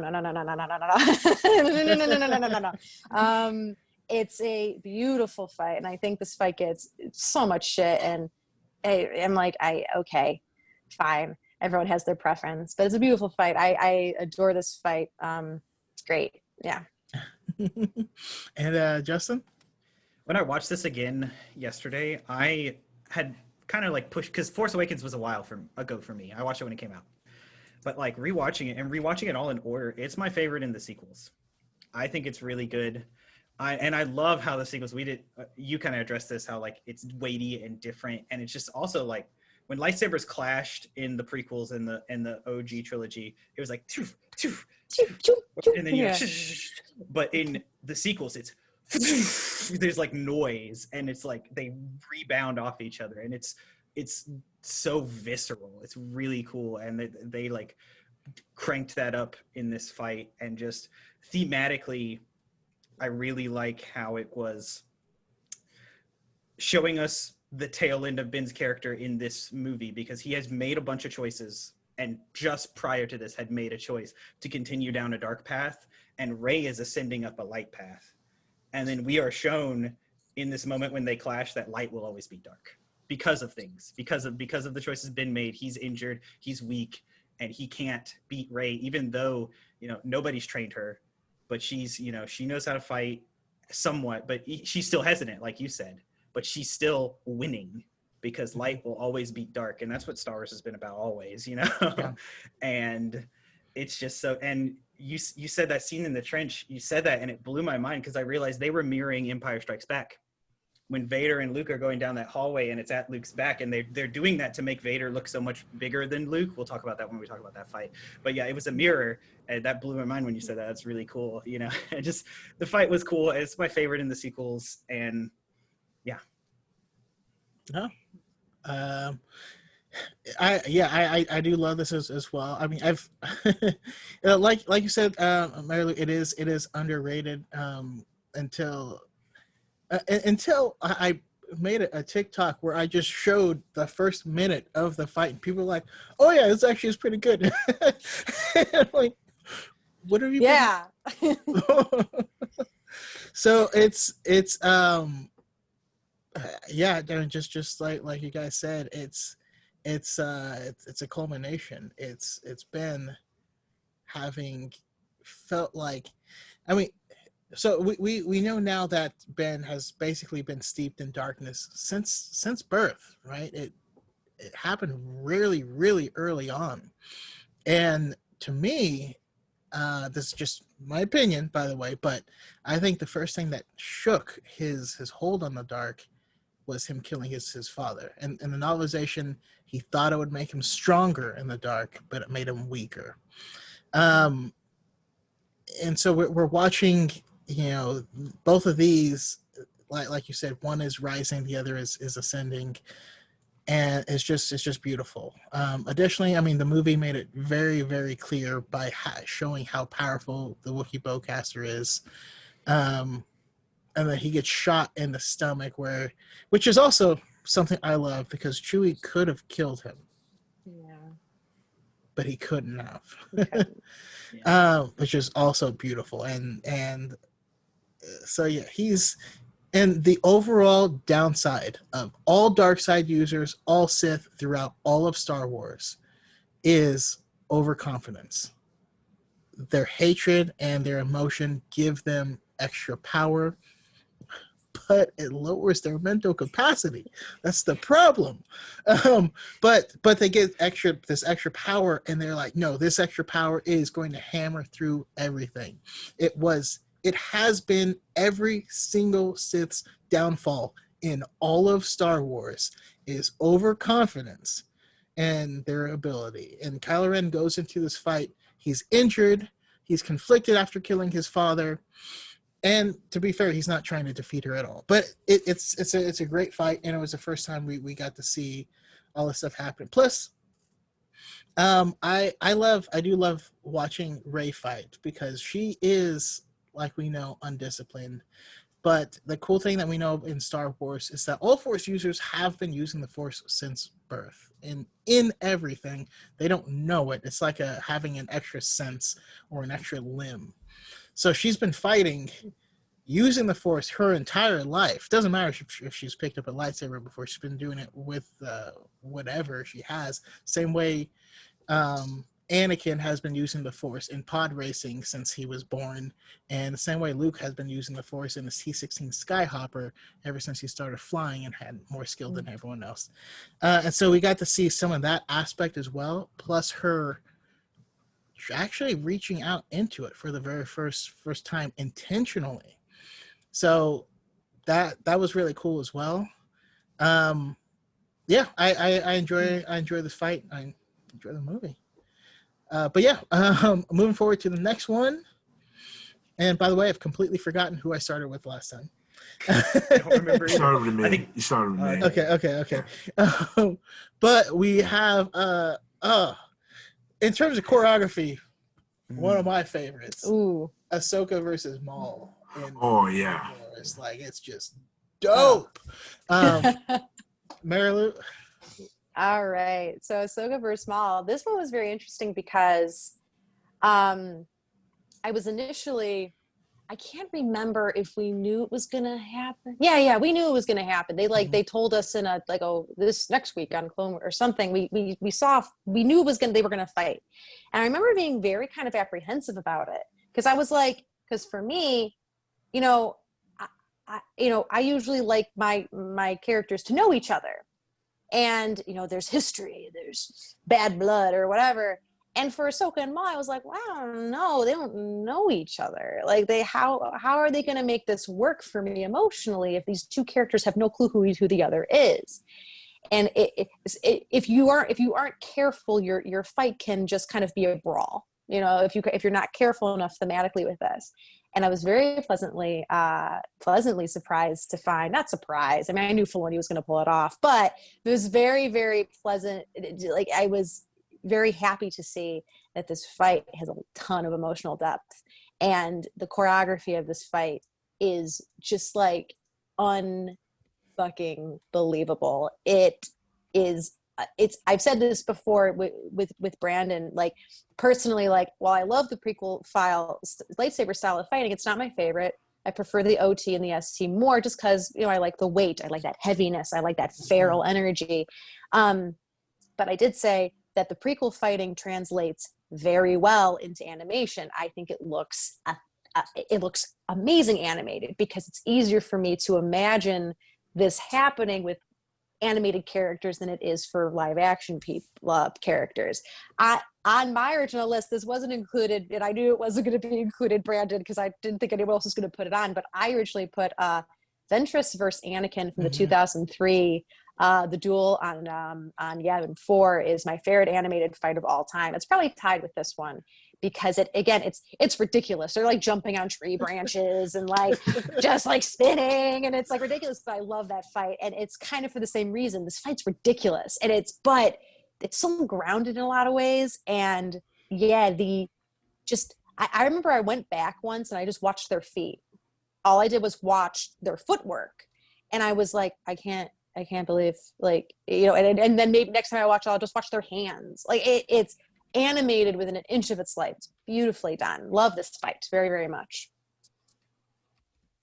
Yeah, it's yeah. Well, I'll get there. Justin? I saved my joke for when it was my turn, but when you were saying you wish they had history, so I guess you were saying I was hoping for Kenobi. anyway, yes, I love this fight so much. It was such a finale, such a climax, and like, yeah, there was no history, but then we get instead something that kind of subverts. Like Maul tries, and we've seen, be like, join me, but Ahsoka's kind of. I'm trying to think back to find an exception, but I can't. The only one that is just like, no, I'm a paragon of light, and you're dark, and this is gonna come to blows, and you're gonna come with me, you know, because Ahsoka has always been a paragon of light, and that's why I like her a lot. And so it's just another light versus dark that, you know, is so fun about Star Wars, you know, and it was mocapped, which was new for Clone Wars, and they're just so cool. There's a corridor crew. They do special effects, but they have a show where they talk to stunt people and they have them react to scenes. They had the lady that doubled for Ahsoka, and she talked about this fight. And Maul was Maul from Phantom Menace. Ray Park, I believe his name is. They got him to do all the mocap, and it is just, it's visceral and it's so cool, you know, and just all the. I'm losing my words because it's so much, but yeah, the choreography is so on point with just, and you know, it gets they're tightrope walking while swinging lightsabers at each other, and you know, it's just the peak of both of these characters, like choreography wise, that we're watching, and it's just amazing. And I think one of the best ones in Clone Wars, I think, probably because it was mocapped, even though like you can tell when the mocap starts because the frame rate gets like a little bit, it's like when your game loads more. Yeah. But that's a plus in my book. Yeah. And to my if I'm not mistaken, the person that mocapped as Ahsoka is the actor from The Mandalorian, who is the woman that forges the armor. Oh, really? Yeah. The Didn't know Forger? that. Yeah. Oh, I love her. She's cool. Yeah. She's So she knows what she's doing too. I Yeah. recommend the Stuntman React videos, but if not, just watch that one where they talk. Yeah. But they also do talk about the Duel of the Fates and break that down too. It's great. Yeah. And CJ, your thoughts on it? Yeah, this fight was really cool. You know, you actually, I thought it just went so smoothly. You actually feel the weight of the fight. It just went so well. The choreography was good. I loved, I loved the cool things they added, like Darth Maul flipping over when Ahsoka tried to reach for a lightsaber. That was pretty cool. As again, you can. Even though they had no like relation, like they had no interaction, you still felt some type of emotional weight into it. So Yeah. I thought the duel was just very great. Probably one of my favorites in animation, and yeah, it's pretty good. Yeah. And I was gonna say Element also said in the chat, but you know, Maul has just a fixation, right? He has an obsession, and that's gonna prevent him from doing anything fully. But the best part to me of this fight is the sass. You know, like what is, you know, Maul calls her a part-timer, and then she's like, it's perfect because you're half a man. Oh yes. Oh yeah. Woo! All right, Why they call me Snips. shots fired, you know? Oh, you're new Oh. here. Hi. Yeah. Oh God. I I like have the- it on mute right now, and I'm watching it play out. It's just beautiful. And I then, like. go ahead, CJ. No, I like the part when she was like, I forgot. It was like Obi-Wan said, he's like, you never truly stay dead or something like that. It was another shot fired as well. And then also, because you know, he knocked the saber out of her hand, she brings it back and it almost like takes his head off, and she's like, "You're lucky Anakin isn't here." So like that line also is beautiful. In addition, it adds weight because I know a lot of people didn't like the previous arc of Ahsoka with the two girls. I can't think of their name right now. It's I play Overwatch, so it was like Sombra and it's not Sombra and not Tracer. Right. But No, one of them's named Tracer. No. It's something like No? that, but they're They're the Martinez sisters. That's Yeah. all I remember. Yeah. Martez. Martez. Yeah, Martez. But just like she had an identity crisis. She didn't know who she was outside of the Jedi Order, and Maul used that as an insult. And the reason I love that is because of the first fight we talked about, Ahsoka versus Vader. Because in that fight, she says, "I'm no Jedi." She has a firm identity at that point, and she's like, "Screw you! You can't get to me like this. Do you know who I am?" Like, yeah. And those girls were Trace and Rafa. So it's Trace and yeah, Rafa. okay. Mhm. So I was wrong. it's close. It's close enough, but I still see them as Sombra and not Tracer. I just saw this part when she does the backflips and the saber's like vroom, vroom, vroom, vroom, vroom, just like, this is so cool. And she kicks him through the window and the saber goes through. We didn't talk about, I said in the sequels, I love how the sabers look, but I love how the sabers look in Clone Wars. They make this motion blur that's not really available in live action, but in the cartoon they can make it motion blur all they want, make the colors as bright as they want, and it looks so good. Okay, so now moving on, we're at our number 4 fight, and I was surprised. By the way, I just crunched the numbers. I didn't choose anything. I was surprised that the number 4 fight was Obi-Wan versus Anakin. But I must. Yeah, let's jump into it. I have but freedom. Sorry, I can't. You have to be able to recite it fully, otherwise you're not a real Star Wars fan, Brandon. With a straight face. No, that's not. My favorite point is like he's like. There's something so funny about. Okay, I would die for Hayden Christensen, but there is something so funny about when he yells. He sounds like he's in a Target having a mental breakdown. Like he's like yelling in the pasta aisle, and like you're just like, okay, crazy. I've got this freedom. Like he just sounds like a crazy person. Like, and it's that he, I mean, granted, he is. He did just choke his wife and then look at everyone and go, "What did you do?" So, yeah, he's not really all there right now. And that's why I said that the dark side, you gain what you gain in strength, you lose in your mental capabilities. Gives you tunnel vision. Yes, exactly. So yeah, Obi-Wan versus Anakin. Justin, go. Oh yeah, I wasn't expecting to rank this as high as I did personally. But when I watched it again, like I said, I put a lot of weight on how emotional it made me. This fight made me emotional. It's at the end of the day, the prequels do have cheesy lines, and some cheesy delivery, But like sometimes, it's like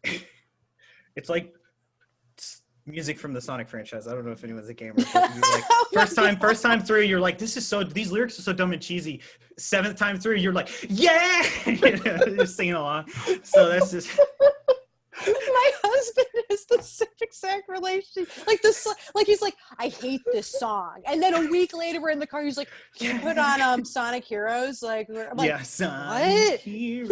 But anyway, it's a weird analogy, but it's apt because first time through you're like, oh, you were my brother, Anakin, and 10th time through you're like, you were my brother, Anakin.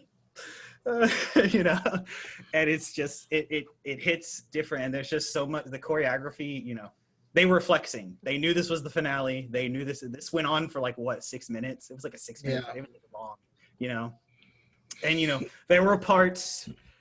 People have defended the Obi-Wan spin. They've never convinced me that it's not dumb, but it's still fun to do, so. And it's fun to look at. And at the end of the day, spectacle is an important part, just not the most important part. So the sabers are clashing so fast, and it's so dynamic. That's something I failed to mention. Like what I love in a fight scene, and it's not required, but when it's dynamic, when it goes places, when they're using the environment and not just trading blows, and that happened. They're in that scene, and because they're swinging at each other, they're in that hallway. Sorry, and because they're swinging at each other, the wall's getting cut up. Just because I love that part so much. Yeah, and then Mary Lou mentioned the music in previous stuff, but the music in this, I did not realize until I rewatched for this list. that there's a moment, like a good in-between moment. This is something a stuntman pointed out. Fight scenes are all about those in-betweens. They can trade blows for about 30 seconds, but then when they stop and look at each other and they're both waiting for another opening, those scenes are when you get the most character. And there's a moment where they're walking out onto like that tightrope and Duel of the Fates plays, but it's muted and slower and somber.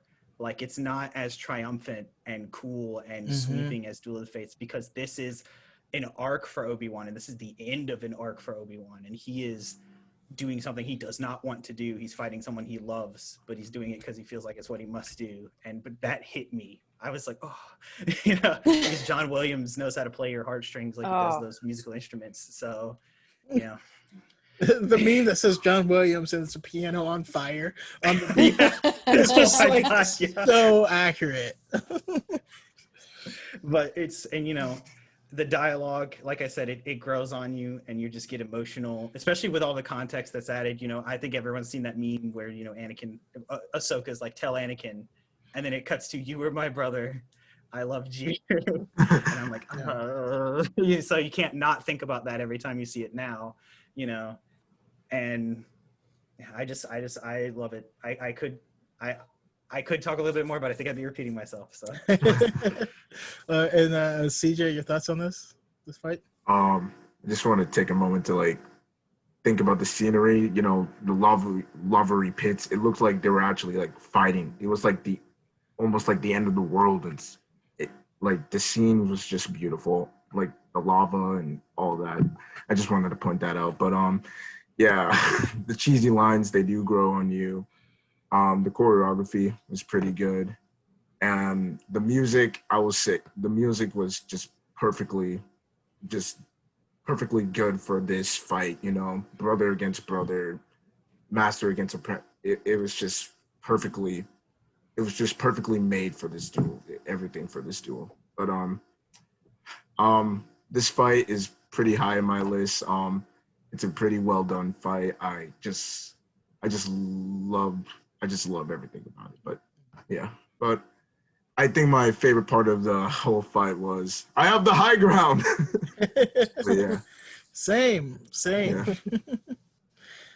Yeah, it's I from pure choreography standpoint, I'd say this is the top of the franchise, in my opinion, because it never stops, and these are Jedi at the height of the power and training of the Jedi Order in the literal most crucial time period ever. I just love it.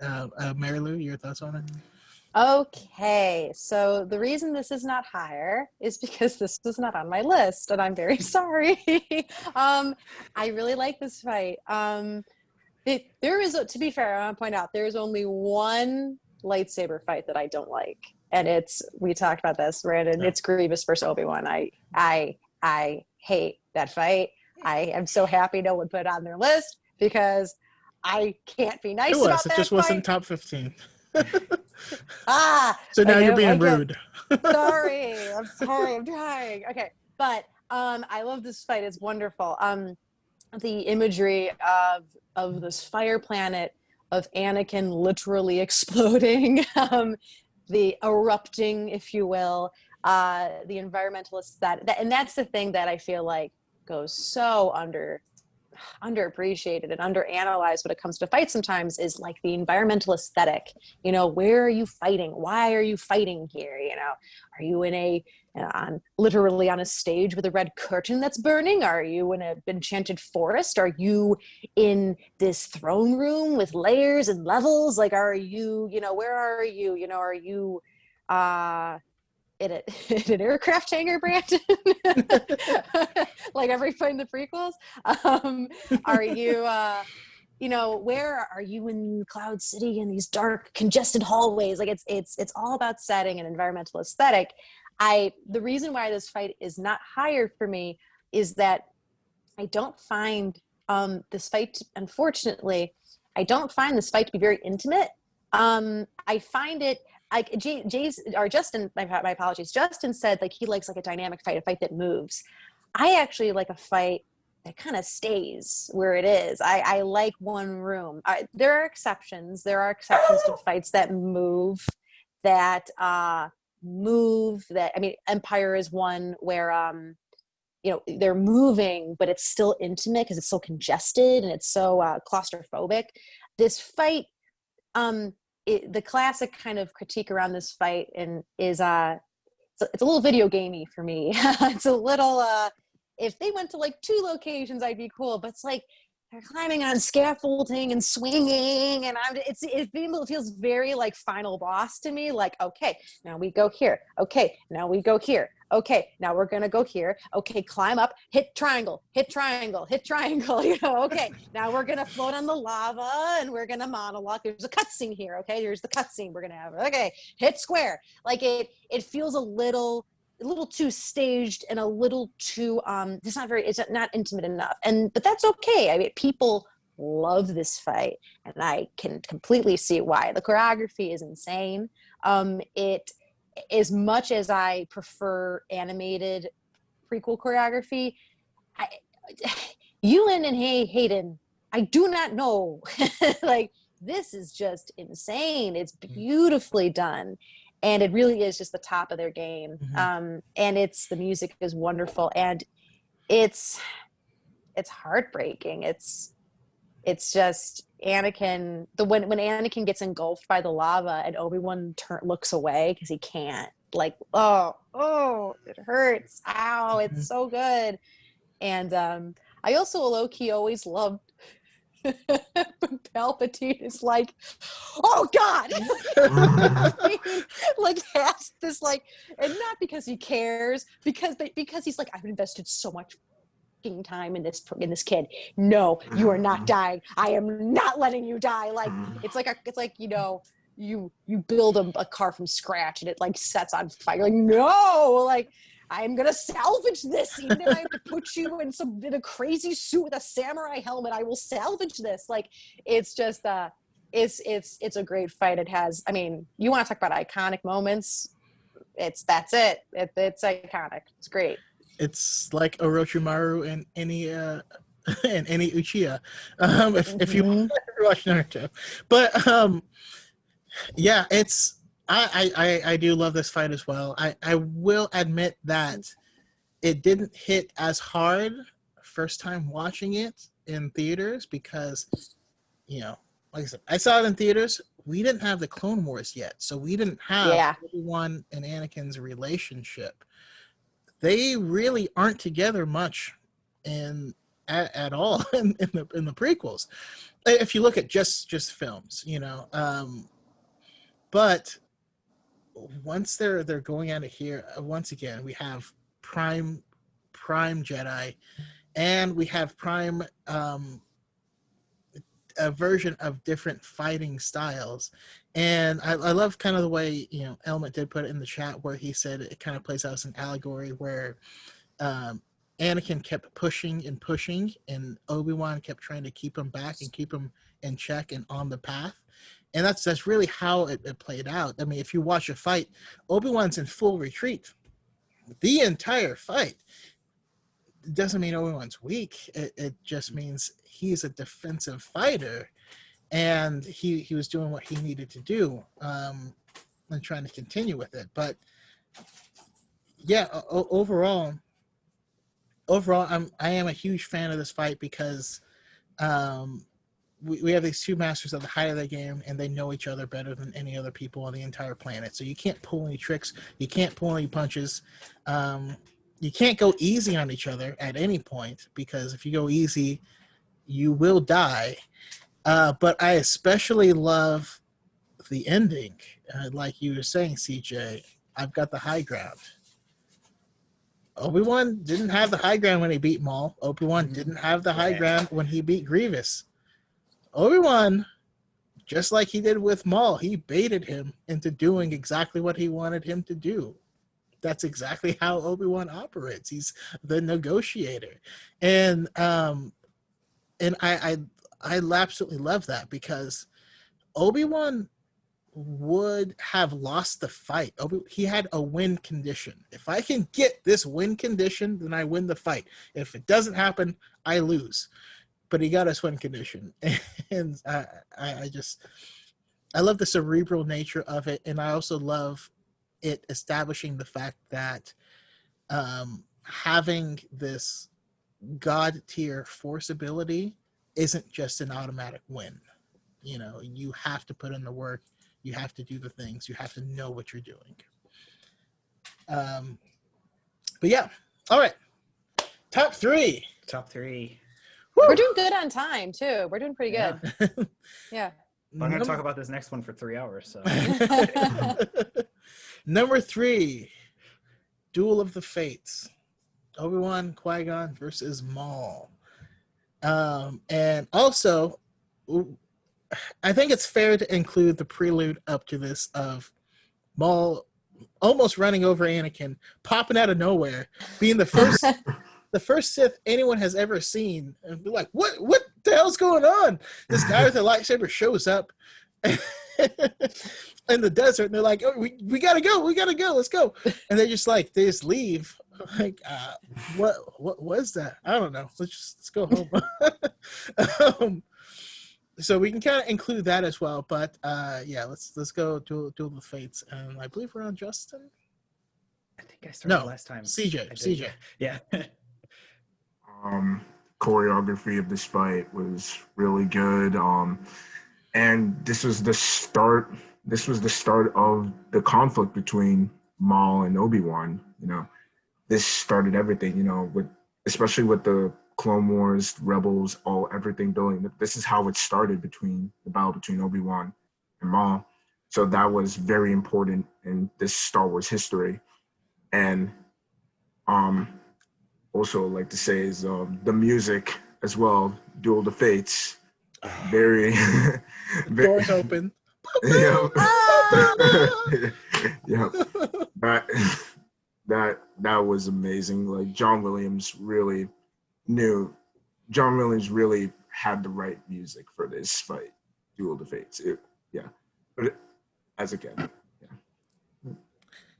I mean, I remember being, what was I, 13 when this movie came out. The doors open, like you said, you hear the music. And the first time you saw Maul fight, I was like, oh, his lightsaber hilt's pretty long. Okay, whatever. And then can I see the other side? And I was like, No. Yeah, every kid in the theater lost their freaking minds. Marilu? To that point, I was 9, and it's the perfect age. It's the perfect age for Star Wars. And like, you know, Brandon, and we all know, you know, but you know, in the before times, we did not know that could happen. You could do that. You could just like put two together, like those doors opened. And one of my favorite details about it is that I always forget how out of nowhere it comes. They're like, okay, Padme's got the car beeper thing. They're in the parking lot, whatever they're doing. I forget that meme where it's like, what are they doing? And she's got like the thing, and they're all standing there.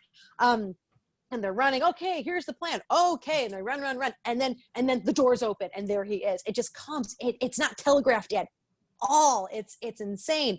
And he comes out, and he also, this is the first time we see him lower his hood, because in the desert his hood is up, which I'm like, as someone who has worn hoods on a windy day, bullshit on that. That's pinned. Maul pinned it so that they couldn't see his horns, so that Qui-Gon wasn't like, I couldn't see his face, but he had horns. Like, you know, he did that on purpose, either to be super cool, which it worked, or to, like, you know, mask his identity or whatever. So he lowers his hood. It's the first time that we, the audience, are seeing these horns. It's like, oh, this guy's bad news. And then he reaches his arm out and ignites the saber, and then ignites it on the other side. And yeah, Brandon, same. I levitated off my seat. I could not believe my mom. It was just galaxy brain. I was like, what's happening? And I also love when like Obi-Wan and Qui-Gon are like all right, and they just take their robes off. Like, it's just like so like, okay, like it's it's so good. And the fight itself is Like they're about to dance phenomenal. battle or something. Yes, yes. It's like, oh my god, it's like it's a cheerleading movie, and it's like, okay, let's go. Like it's like bring it on. It's great. And choreography is amazing. The music is iconic. This played at my wedding. I, and Wait, we, Duel of Fates play at your wedding? yeah, Can't just That's cool. brush past that, Brandon says. yeah. Well, You're not gonna brush past that, like you didn't just say what you said. Yeah. Listen. We played it, and my husband and I fought with lightsabers, and it was really cute and fun. And we were just like, we didn't have like a Star Wars themed wedding or anything, but like I was like, you know, it was my wedding. I was, you know, drinking, and I went up to our DJ and I was like, hi, I'm paid for you, so I'm gonna need you to play this song. He was like, oh hell yeah, and he like brought it up. It was really fun. But the music is phenomenal, and the choreography is beautiful. I love, and you know what, even if someone knows what these are, don't tell me what they are, because I those force field things, I don't know what those are, and I don't really care. Like, I'm just like, okay, sounds good. And the idea of Obi-Wan watching Qui-Gon die is like, oh, and the best, actually, Justin, to your point, it's that moment in between. It's like when they're just waiting to go, and Ewan McGregor does the little bounce on his feet, and Maul is pacing like a tiger in a cage, just waiting for that to turn off. It's a great fight. It's iconic. Yeah, I think I've said that about every single fight. It's iconic, but they all are. It is. Yeah. And Justin? Yeah. Mary Lou stole something that I was I'm going to parry sorry. anyway. I No. talk too much. I'm sorry. No. It's great Say it. minds, because yes, this is the best fight in the prequels. No cap. I don't even think it's an agree. opinion anymore. No, but just everything about the intro and Maul. We have the luxury of knowing a lot about Maul now. We knew nothing about him. That's something I love about. He's just this force of evil. He said one thing, right? That whole movie. He spoke to Palp. He was like, "Is it our time?" or something. At last, if we he will had, reveal the ourselves Jedi to the was on. Jedi. Yeah. At last, Yeah. we will have a revenge. yeah. But if he hadn't have said that, we wouldn't have known what Maul sounded like, because they don't say anything. And that's something I love so much. Whips are fun, but this fight they didn't talk to each other. They only exchanged blows. Mm-hmm. And the choreography was so good. Maul has this style of fighting that's just his own. And it's clearly, I believe they said, had to do with something like Middle Eastern or South American martial arts. Because there's a lot of like big kicks, you know, and he does that all the time, even in Clone Wars, it's like kicks. I'm gonna kick you. But and just, you know, the double set and his hilt. It's so Maul. It's perfectly symmetrical, but it has those red dots, and it's just I love lightsaber hilts. They're really cool. And that in between moment. So some people pointed out, it's just like everything you needed to know about these characters are in those like 20 seconds. Those force fields come up. Qui-Gon turns his saber off and gets on his knees. He meditates, and like you said, Maul paces like a tiger. And that's all you need to know. This guy's the stoic one. He's the good guy. This is the bad guy. And you there could have been no sound. The music was amazing, but what makes this fight is so good is this could have come out in the silent film era, and we would have known who the bad guys were, who the good guys were, and it could have been silhouetted. That's something a lot of people in visuals and animation talk about. Like, if you need to know a character by their silhouette, and we could have done that. We wouldn't have needed the lightsaber colors. We wouldn't have needed anything, and we would have known. It would have still hit us as hard as it hit us. I mean, Duel of the Fates like times it by 3 always, but you know. And then just everything about, you know, what we talked about in Obi-Wan versus Maul. You know, Obi-Wan had to watch that move happen, and he probably watched it over and over again. You know, because that was Qui-Gon. We didn't get to know him a lot. I've read some books, and I love Qui-Gon now after getting to know him as a character. He's just so important. And as Dave Filoni said, freaking made me cry in the, you know, behind the scenes of Mandalorian. He was like, that was the Duel of the Fates. They were fighting over Anakin's fate. That's where everything started.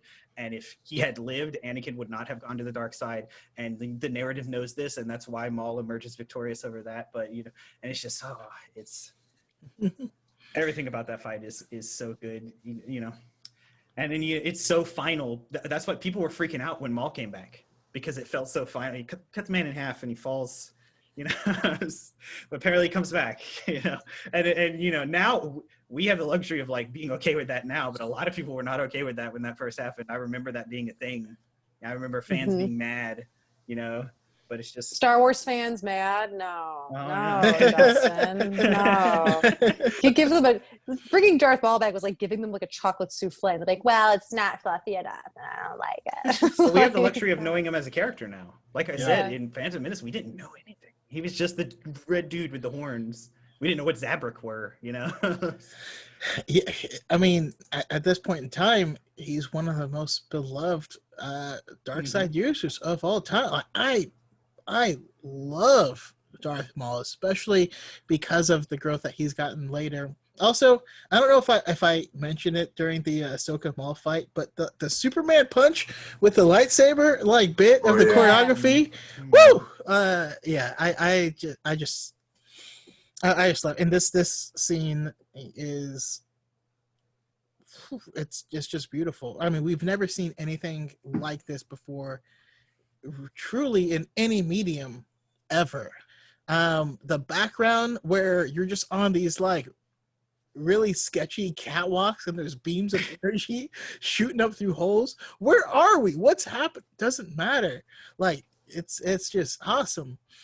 But like you said, Obi-Wan was trapped behind these shields, helpless, as he watched his master get an extreme belly button piercing, and there's nothing that he could do about it. And how, I mean, that's traumatizing. You know that he relived that moment in his mind over and over and over again.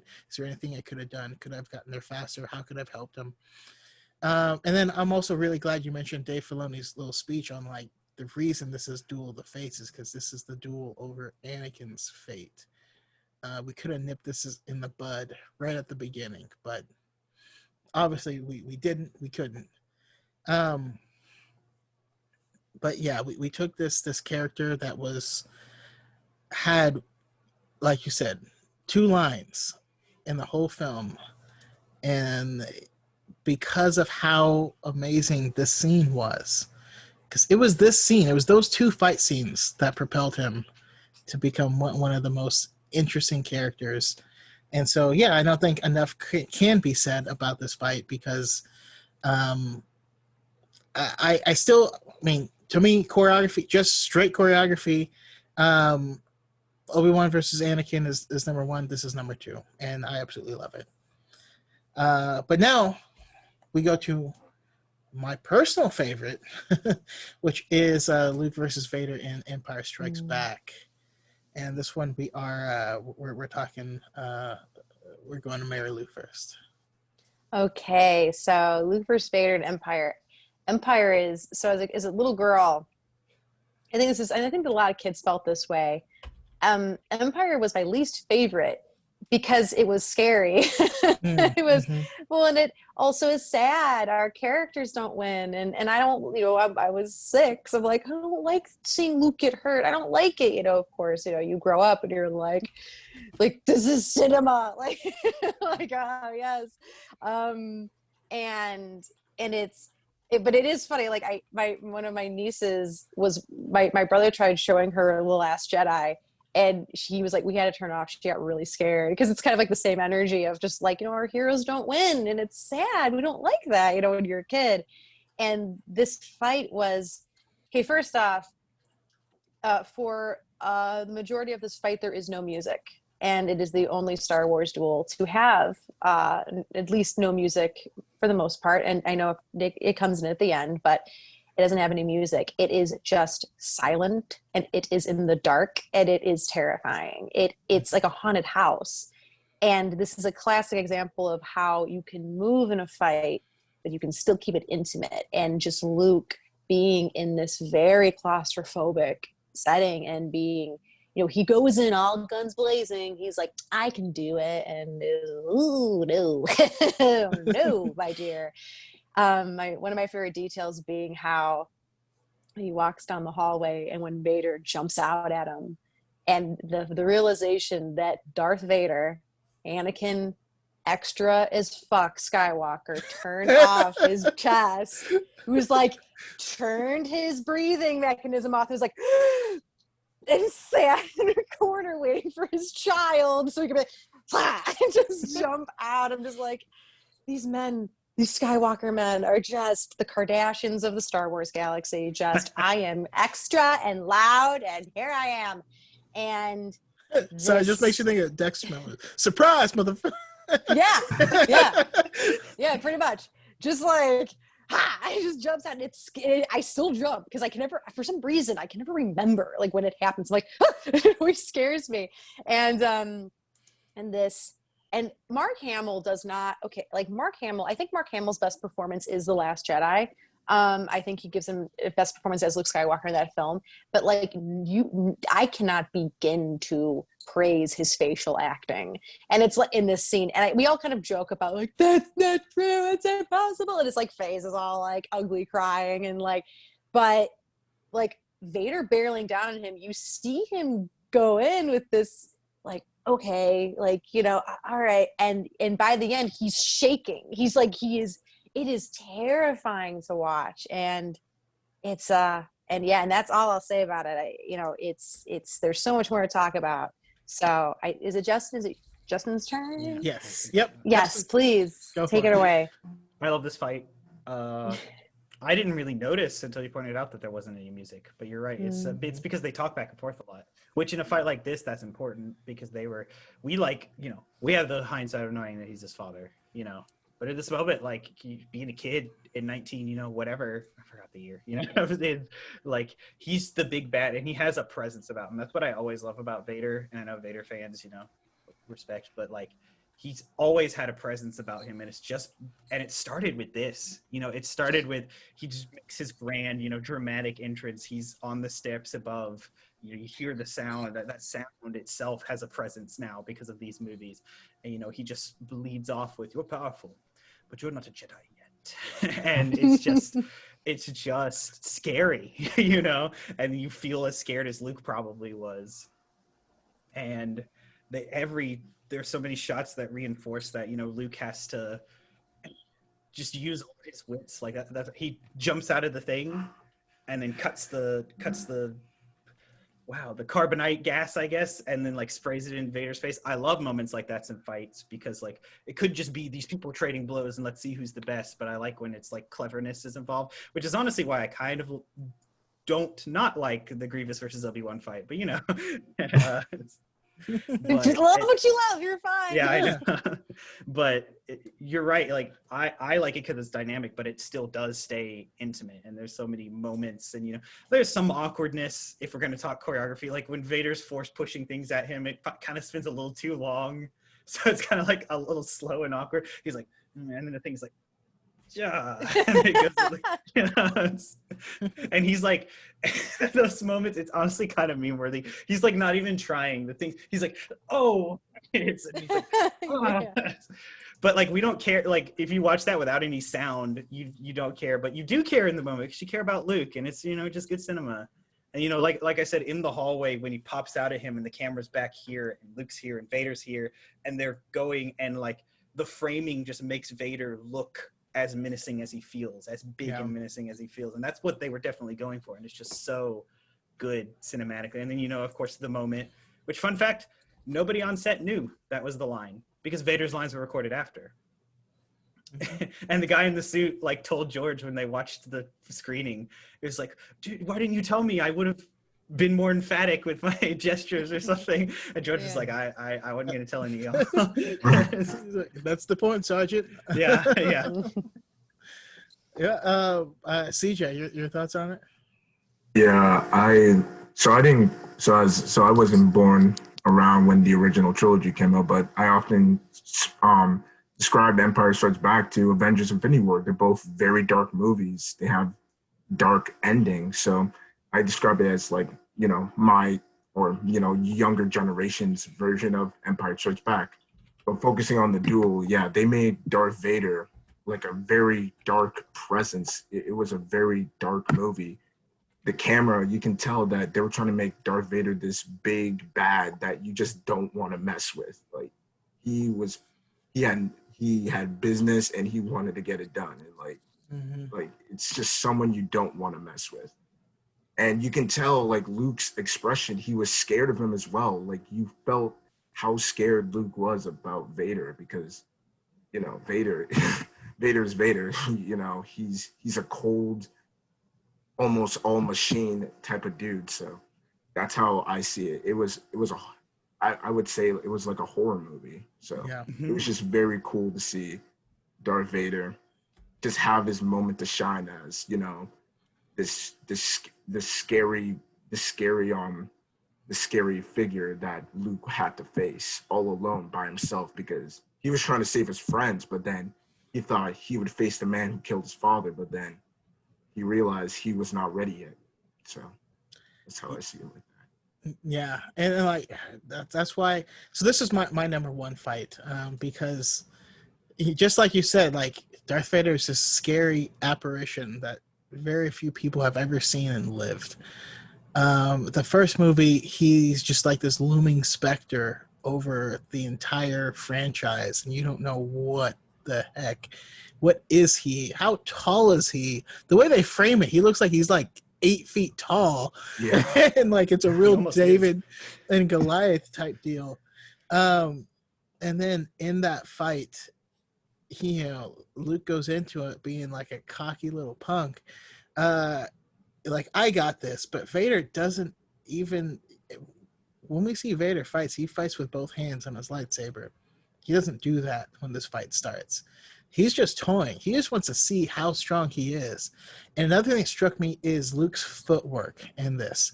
He's taking steps left, right, as he's fighting, and he gets knocked on his butt because of it.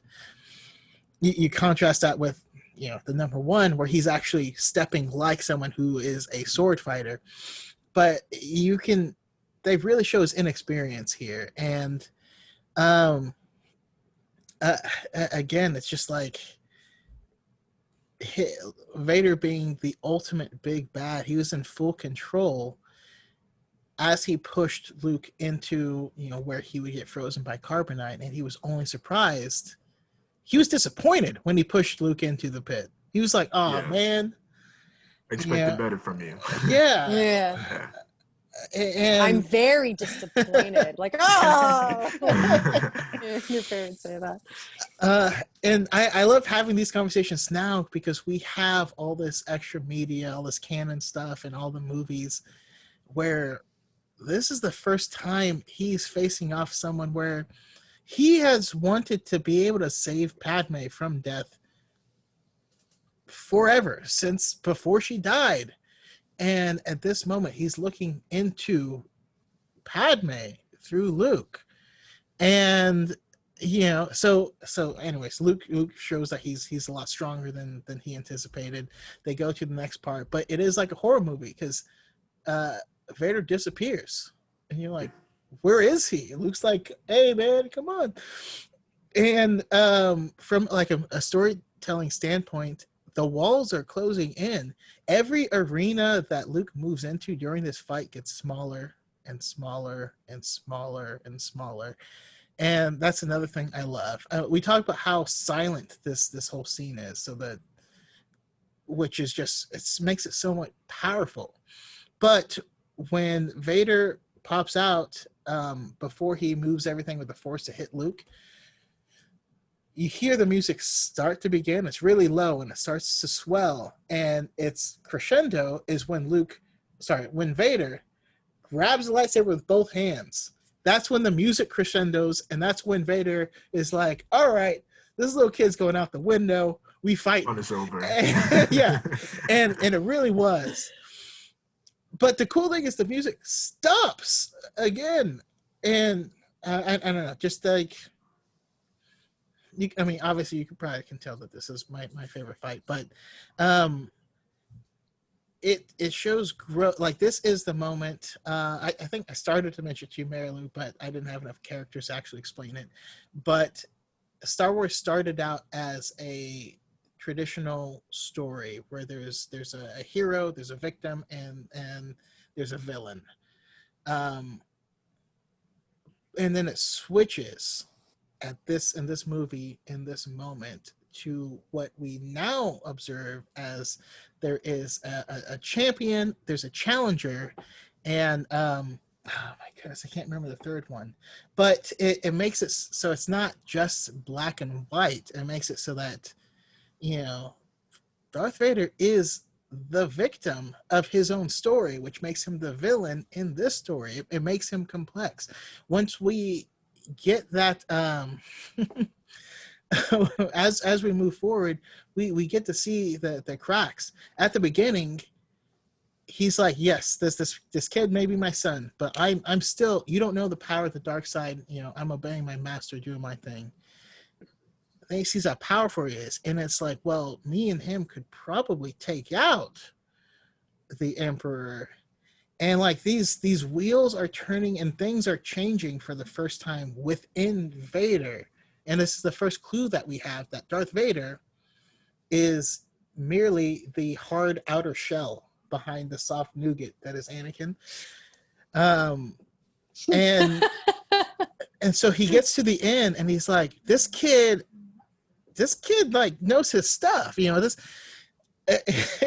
And another part is Luke gets a clean hit on Vader in his shoulder, and you hear Vader go, and like actually show, because Luke actually hit a spot where there's flesh there. He didn't hit a robot part.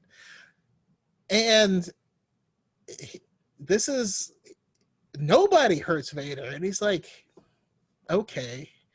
Well, first of all, he gets pissed and he just chops through the whole top of the thing. He's like, you're not hiding anywhere. Join me. That's the only choice. We're going to take over, and you're my son, or whatever. And even in a mask, he looked hurt when Luke's like, deuces. Like, Luke didn't know he was going to live. He chose death over joining him. And that scene just hurt Vader. And that's why later, after he's saved, and they're both on their respective ships, and he's like, father, son. That's the first time in this movie that Vader doesn't kill someone because things didn't go according to plan. You know, they escape, he starts to turn back, and then he looks back out the window one more time, and then he walks through, and he doesn't kill anyone. It was just the first time in that movie. But like, yeah, I can talk about this one forever. This is my favorite. But the consensus overall. I have two things, because I forgot, and CJ blew my mind when he compared it to Infinity War, and then I put the pieces together. It's because, as I'm sure people know, have theorized, and I realized watching Infinity War is about Thanos. Yeah. At the end of the day, he goes through a hero's journey. It's just a different POV, and then that made me think Empire Strikes Back is about Vader, and it's just not in his POV, and that blew my mind. But also, I meant to say this the whole time, and I forgot to. Can we just talk about the glow up of, like, you know, just the actual lightsaber clashing and the moves and the stuff? Because, you know, we went from to you know, and it actually looked really, it still holds up today. You know, I mean, you know, it's not just huge and spinny and flashy like the prequels, but it still like looks good. And we could continue to talk about that in the next one, because it's still a OT one. Yeah, you know, what you're saying is very true, because in the original trilogy, we didn't see much. We did see Obi-Wan cut off someone's arm, but at that point in time, we didn't know how dangerous lightsabers were. Not until Vader cuts through that giant metal pipe it was cheese, and you're like, oh. Yeah, don't. That's how powerful they are. Don't get hit. I felt like in a way they were trying to tease too that, you know, part of his flesh was going to come off too as well. So yeah, and also the framing of that fight also very closely mimicked Luke's experience in the cave, where he's in the cave, and then the same way. It's just beautiful. Anyways, sorry, I can talk for that for 3 hours at least. But consensus, our number one fight. It's my number two, but that's okay. Luke versus Vader again. Return of the Jedi. Ooh. Ooh. And this one, we're starting with Justin. It's so good. You know, I rewatched it, and it's been a while. And when I rewatched it, you know, just how emotional it made me surprised me, because I was just like, it's just cinema. You know, it's storytelling, and you know, there are so many words exchanged, and you know, the moment. And we all know now, people have made TikToks about it, but it's like, you know, Luke tries to strike the Emperor down, and Vader goes and stops him. And he's saving his son's life. He's not saving the Emperor's life in that moment. And, you know, having all this knowledge, watching it through, like every bit of it is emotional, you know, and then Luke is, you know, being cocky and being a Jedi. He's like, I'm not going to fight you, Father. You know, there's good in you. And, you know, then Vader, you know, be's a Sith and tries some manipulation and says, oh, you have a sister. And that's when Luke's like, which, yeah, that moment is, you know, but I imagine that moment was to like portray the like Luke was giving into his passion and his rage in that moment. He had no form in that moment. He just was going, and it was overpowering Vader's, you know, rage and passion in that moment, especially since Vader was wavering in his rage and passion in that moment. But, you know, he cuts Vader's hand off and looks down at it. And that's something I never realized first time through either. He looks down at it and then looks at his hand and he's like, I'm like my dad. We're like, we have this in common. We both have robot hands, you know, but it's, but that's when he realizes like, no, it's still my dad in there. And he like tosses the saber and he's like, no, I won't. I would. And he chooses to be, I say this a lot, but I love moments in Star Wars where he chooses to be a Jedi, because we make a choice every day. And that's in Fallen Order, and I loved the end of Fallen Order. I can talk about that all night. But he chooses to be a Jedi. He chooses to do the right thing, and he says, I would rather die than kill this man before me. I would rather die than become like you. And Palps is like, then you'll die.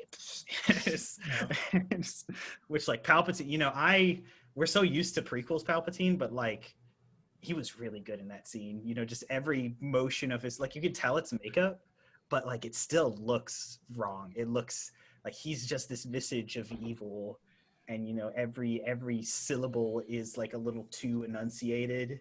You know, just how he talks, and it's awful. It's awful, and you hate him, and you're supposed to because he's the bad guy. And you know, and the lightning, and then you know, Vader saves his son. He makes a choice. Mm-hmm. He also chooses. You know, and it's all. I think I could pontificate more, but like I said, I'd just be repeating myself. So, and can we also just like, I mean that was in McDermott, you know?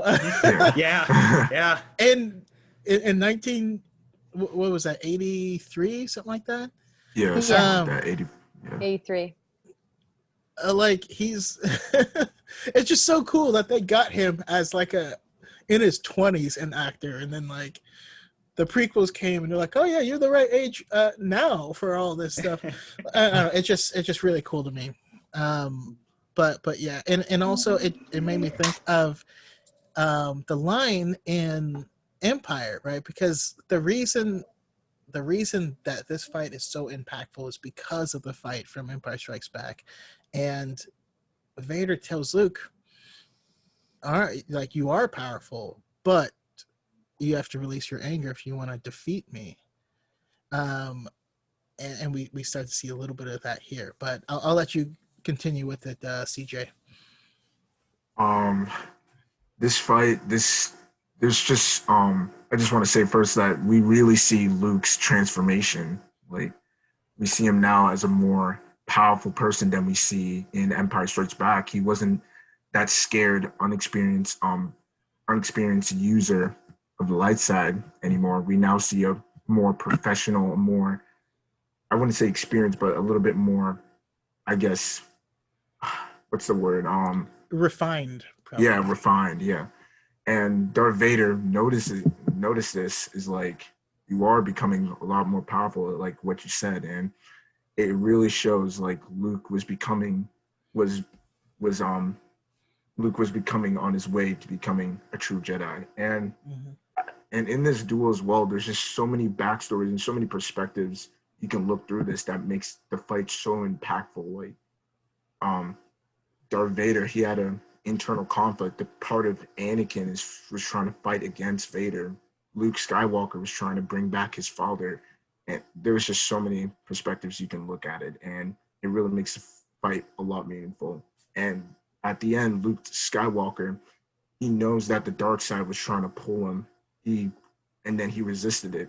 He decides to throw his lightsaber and say, I am a Jedi, like my father was once before me. So it's a really emotional, it's a really well done fight. It really shows how much Luke has grown and that he decided to follow the Jedi path. Yeah, absolutely. And Marlo? Okay, last fight. This is my favorite. I put this at my favorite at number 1 for me. Empire is number 2. I think it's very fair to kind of look at them, like you guys said. It's more of a part 1 and part 2 kind of fight. It's and the thing about Luke is that there is such one thing that I love. Luke Skywalker. Like, all right, look, Luke Skywalker. I wanted to be Luke Skywalker. Like, as a kid, I was like, I am Luke Skywalker. That's me. I'm Luke Skywalker. You know, Brandon, you posted a video that like really kind of made me like really emotional, talking about like growing up and how like, you know, growing up, all the kids are like, you can't be Luke. You know, you can't be Luke. You can be Chewie or you can be Lando. And, you know, and like, and this, you know, not at all implying that, you know, our experiences growing up were the same at all. But there was also that, you know, well, you can't be Luke, you know, you can be Leia, and Leia's great, you know, but I always identified more with Luke as a kid, and there was just never anything like, you like remember being a kid, and like when you're a kid, you're so innocent, there's nothing telling you can't be that. And just Luke Skywalker is my hero. He will always be my hero. And there is one of the things I love in this fight is the power that he brings to passivity. Passivity gets a bad rap. Passivity is often framed as unwilling to do something, or you won't fight back, or you're weak, or whatever. And Luke Skywalker is the epitome of using passivity as the ultimate weapon, as the ultimate checkmate, because Palpatine's whole thing is that he wants Luke, because and this was always just like, and I don't know if this was ever like canonized or whatever, it was always just kind of my personal reading on it. It's like Vader, what's supposed to happen is Vader at some point was supposed to challenge Palpatine. You know, the Sith, there's always two, one to have the power and one to crave it. And, you know, Vader doesn't do that. It's kind of like this, you failed me by not trying to kill me, Vader. Like, Vader yes, he wants power, but like he wants other things. And so Palpatine really is just the ultimate bastard. He's just like, all right, I'm done with you. I'm going to take your kid. And Luke looks him dead in the eye and goes, no, you won't have me. You won't get me, because I refuse to play your game. And if you kill me, you kill me. I mean, obviously, like, he's like, oh God, this hurts, Dad, help. But like, he is this like, no, like, I'm not going to fall for your bullshit. And, you know, and you can't have me if I don't do anything. And it's like, it's such a power move in such a passive way. And the other thing being that I don't take credit for this. I think I saw this on Victoria's page. It's Victoria, y'all. I think I saw a video about her talking about this, but she talked about how like Padme is Anakin and Luke is no, sorry, I'm tired. Sorry, I'm really tired. Leia is Anakin and Luke is Padme. Luke is the epitome of Padme. He did not go in there to murder his father. He went in there to save his father. And he's prepared to die. He's like, well, I'm going to die here. Like, this space station's going to blow up, and I'll be, you know, you and me, we're all going to go down, and I don't even care. And I mean, he's kind of like he's put it out a performance in my opinion. He's like, I'm a Jedi now and I'm so chill. And I'm like, okay, Luke, you're still just a little baby. And it's just a purely emotional fight for me. It's the idea of when Luke lashes out, it's Vader wasn't expecting that. He thought Luke was going to fold. And he didn't. And it's this complex explosion of action and emotion. And it just when Vader saves him, I cry every time. I cry when Vader dies. It's just I love father-son stories so much, and just Luke just saving his father and just being, just being the best. And it's just such an emotional story. Also, fun fact, I always had trouble mapping out the fight. One of my criticisms of the fight was always like, I can never tell where they are in this room. Like, where are they in this room? Like, they're under they're like scaffolding and he's on a ledge and then they're like in a basement or something. Like, where are they? Watching it, where they go, I think is, so Palpatine's like is like sitting, you go up the stairs to Palpatine, here he is. And like they go underneath. Mm-hmm. Yeah.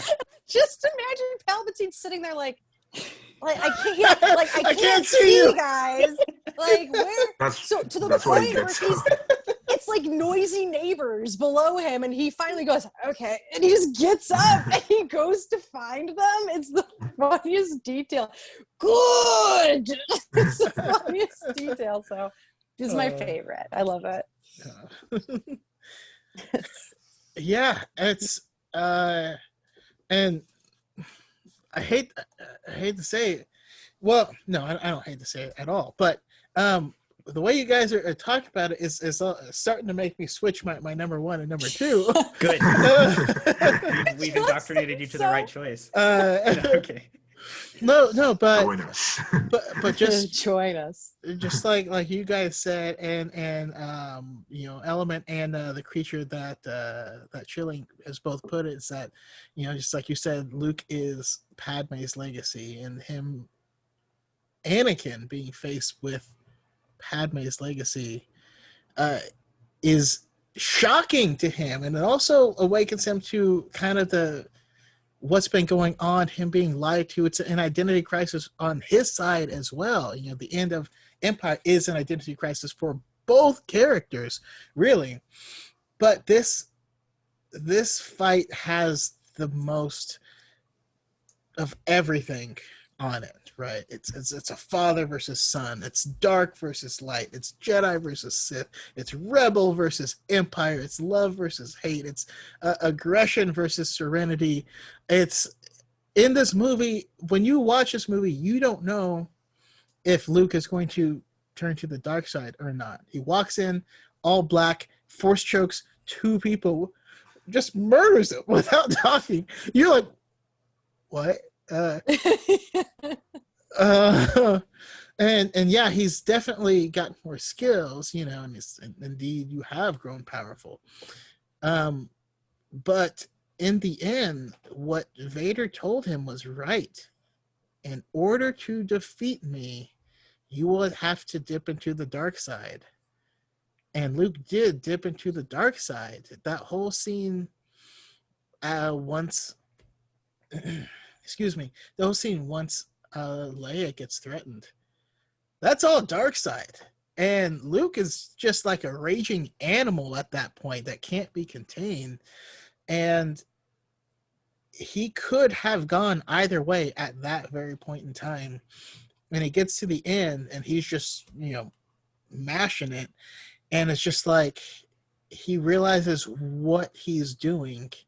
I honestly think he remembers the cave. He looks at his father's hand, and I imagine he probably thinks back to Yoda saying, because Yoda told him in the beginning that you aren't a Jedi yet. Only after you face Vader will you become a Jedi. And he realizes that he's overcome that same cycle of hatred, that downward spiral that is the dark side. and throws his lightsaber and chooses pacifism chooses to be a pacifist over trying to take his father down, which is echoed in how he ended his life in TLJ. But it also has a very stark echo from Revenge of the Sith on at the very beginning, because Anakin's fall to the dark side was once he killed Dooku in a much similar way in front of Palpatine. And in the novelization, it was more like Palpatine saying "do it" was finally giving him permission to give into the dark side, and that started Anakin's downward spiral. Whereas this one was Luke actually was already down that path and realized this is not the right way to do things. It's just That's beautiful. Yeah. There's something that blew my mind that I'll add here because the emotional weight of when CJ said it, and I had forgotten, but then it all hit me. It's like, I am a Jedi like my father before me. He didn't say like my father was before me. And throughout this whole trilogy, Obi-Wan had been talking about Anakin in the past tense, like he's dead and Vader's there in his place. And even in moments before, even in moments before, Luke was like, I sent some good in you. But in that moment when and it was mirrored in the cave, like you said, because his face was in the face of the Vader that he killed in the cave. And he looked at his hand and realized they were the same. And he's like, I am a Jedi like my father right now is before me. And that helped. And that affirmation, I imagine, is pretty much the tipping point, like that "do it" was for the dark side. That was the tipping point for him choosing to be a Jedi again. And if he had not put it that way, maybe Vader wouldn't have made that choice. Guys, so sorry, that all came flooding, and I wanted to make that and get that out there. Luke was calling out the light side part of him, Vader. Mm-hmm. Yeah. Wasn't even calling it, he was affirming it. He was like, my father is a Jedi. He like spoke in definitive terms. And that leads back to what you said, and what I feel is the overall theme of Star Wars is that we are what we choose to do. It's very easy to have your past lead you down a specific path, but you can still choose what you do. And, yeah. And the other thing too, like last thing I'll add is, as a goth kid through and through, Luke proved you didn't have to wear the red, white, and blue, or the white, or or the hero outfit. Like, he comes strolling in, like, with the Chanel boots, with the jacket, black, like just black belt, but everything looking like just an absolute, just fashion weeking his way in, sashaying like a Bond villain. His way in. And this was a defining moment for me as a kid. Like, this Venom suit Spider-Man and Batman were I was like, I want to be that. That's what I want. Like, it's this, and he shows you can still look super cool. You don't have to dress like the hero to be a hero. And I loved that. Don't let your, and I understand George probably did it as a way to, well, is he gonna turn? I don't know. It's like, of course he's not. It's for, this is for families and for, everyone. And just Luke being I just loved it. He just is an iconic image of him in that black outfit with the green saber. It looks like Christmas. And they have the green and the red. You saying that just makes me think of the first line of Will Smith's The Men in Black. The good guys dressed in black. Remember that, just in case we're in the face-to-face and make contact. Anyways, That's true. Yeah, I love all of it. Love all you guys. I love the fact that we get to talk about this stuff, and all of us had very different lists. Mm-hmm. But as long as you get the right people, we can talk, have fully different ideas, and have a great time. And it's just, I don't know, it's beautiful to me. And this fight again ended the saga that started off with a very clear black and white motif, right? Vader wearing all black, Leia at the beginning wearing all white. Good versus evil. And then we got more and more complex. That's why this is so beautiful. It's as Shrek would say, it's like onions. It's got layers. Yeah. But I want to go back to you guys. Right, that was our number one fight. So I gotta say, what would you guys like to see in Star Wars, just in general? Doesn't have to be a fight going forward. If you could have a dream fight, who would it be? Oh, jeez. And then, if you have any like closing remarks or where can we find you? So sorry that to throw that one on you in the last moment. I'm like, I wasn't prepared. It was like a pop quiz. Yes, I actually, and unfortunately, Justin is volunteering to go first. yeah, well, it's okay. Yeah, because it just popped into my head, and I'll go with my gut. I like Dooku a lot more than people like Dooku. I think he's good. I don't count him as a true Sith. I call him a dark Jedi a lot because he was never really, Palpatine was using him, Yeah. But he's got this gravitas. He's got this poise. And I like that about him. It's so cartoon villain. That's why he was great in Clone Wars.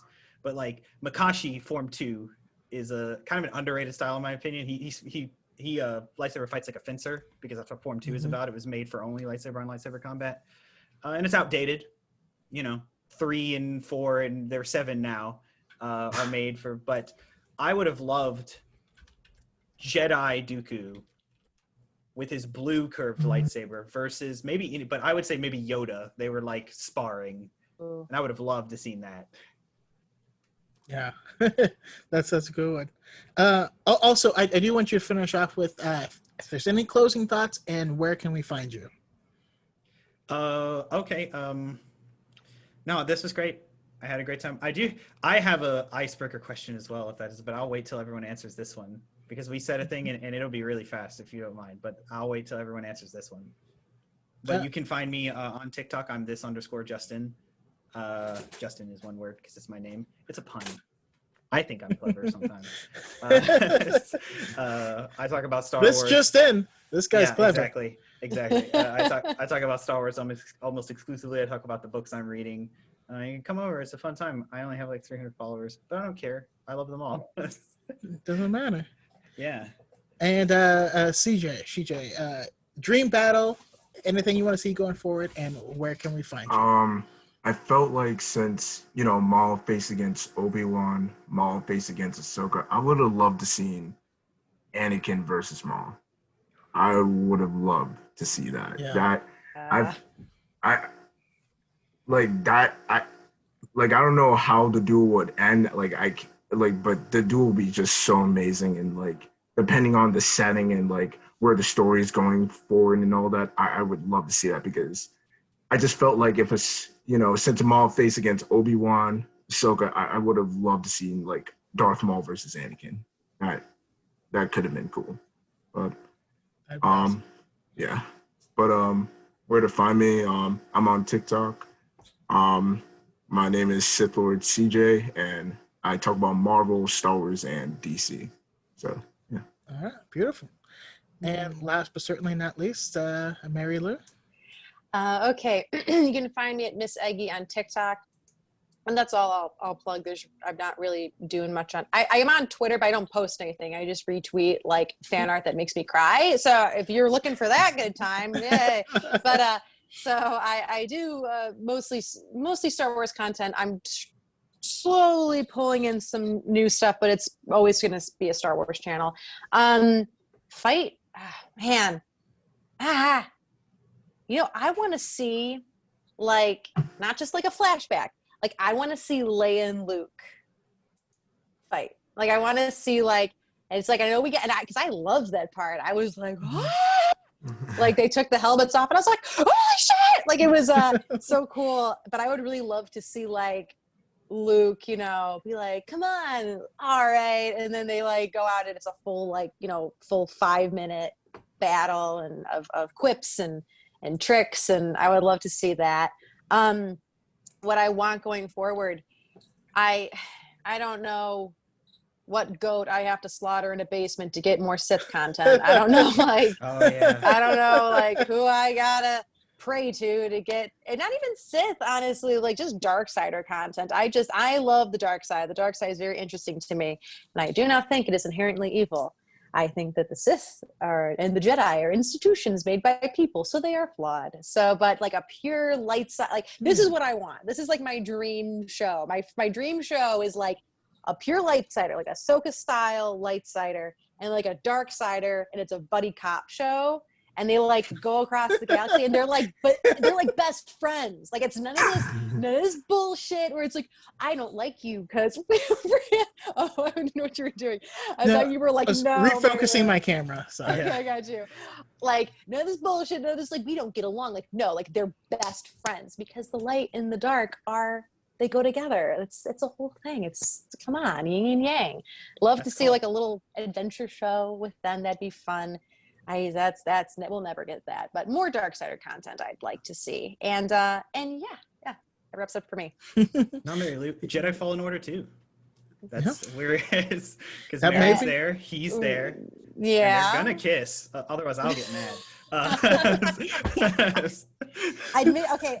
Admission. I haven't played Jedi Fallen Order yet. I know. I'm It's really trying. My friend has it, and I'm waiting for her to finish so that I can borrow it. And I promise I will play it. It looks great. I'm excited. Well, we have our good friend, a dude named Kev, Mr. Conrad here. He fully agrees with you, Mary Lou, about who you want to see fight. But yeah, for me, the one I think of is sorry, I just had a super random thought that I'm not going to say, but it disrupted me. That's all I'll let you know. Anyways, I mentioned it in the chat earlier, but I would love to see a Prime Dooku versus a Prime Mace Windu. I think it'd be an interesting fight. I think that Mace Windu is like super aggressive and very powerful. He can use people's emotions against them, but the fact that Dooku was Very calm. trained as a Jedi first means that he could probably, all right, I just won't dip into the dark side, and then deny Mace all of that. And Dooku's fighting style is parries. You know, Dooku obviously isn't as strong, doesn't have as much stamina, but I think if all he's doing is parrying Mace Windu's attack, he might be able to tire him out. Anyways, it could be an interesting fight. I would love to see it. Also, of course, Mace Windu does have Shatterpoint, which is pretty dope, but you have to have an opportunity to use it. So I don't know. We'll see. We'll see how that goes. I do think Mace would probably win more often than not, but it would be a great fight. Yeah. They're both so stoic. Like it's like it's hard to get a read on the both of them. That would be a really cool fight because Mace is a machine, man. He is like he wears many hats. He's like really good at a lot of things. Like he's always coming out of the gate unexpected, you know? Yeah. And then I mean, yes, that's all I got for now. I'm Darth Coco or Darth Chocolate. Wait, Justin, everything. Justin had an icebreaker question. Yeah. Before we I only want to know this because I'm curious. We talked about quips and Ahsoka saying that great one-liner. What's your favorite quip? I have an answer, and I can start while you guys think about it. Sure. What's your favorite? This is going to be minor spoilers for you, Mary Lou. I'm sorry, but in Jedi Fallen Order, you fight an Inquisitor, the Ninth Sister, and there's a moment where after you clash sabers, she says, "Not bad for trash," and he's like, "How about for a Jedi?" She goes, "What's the difference?" And I don't know. It sticks with me for when we were talked about quips. That came to my head, so I want to know what comes to your head. Okay, so for me, when I think of quips, I think of I had it and then I left. So that's unfortunate. But Mary Lou, do you have yours? I think she froze. I'm here. Sorry. Oh, yeah, there we go. Wait, I didn't hear yours, Brandon. Go ahead. What was it? I had it, but it left me, and I'm trying. Oh, to no, get it back, so. Oh, quip. I don't know. CJ, do you know yours? I don't know mine's exactly, but I know where it came from. I know it was when Obi-Wan was going against Maul and Savage, and he says this very funny line saying, I forgot what he says, but it was this very funny line that he says to Maul, like specifically, but I forgot. When they're in the container ship. Yeah, And yeah. like, yeah. I know exactly what you're talking Yeah. about. I can't think of it. I forgot what he says, but it was so good. I don't know if I could ever pick a favorite, but I do love when Obi-Wan from Clone Wars, when Ventress is like, "You want to run? I learned from watching you." Funny. That's a pretty good one. Oh man, Clone Wars Obi-Wan just full of it. I love it. Yeah, it's Yeah, Obi-Wan in general is just full of just some of the best retorts ever. It's when Obi-Wan says to Maul, and I'm actually stealing this from Chat and Gaming because I can't pull mine back for some reason, but he says, "I like your new legs. They make you look taller."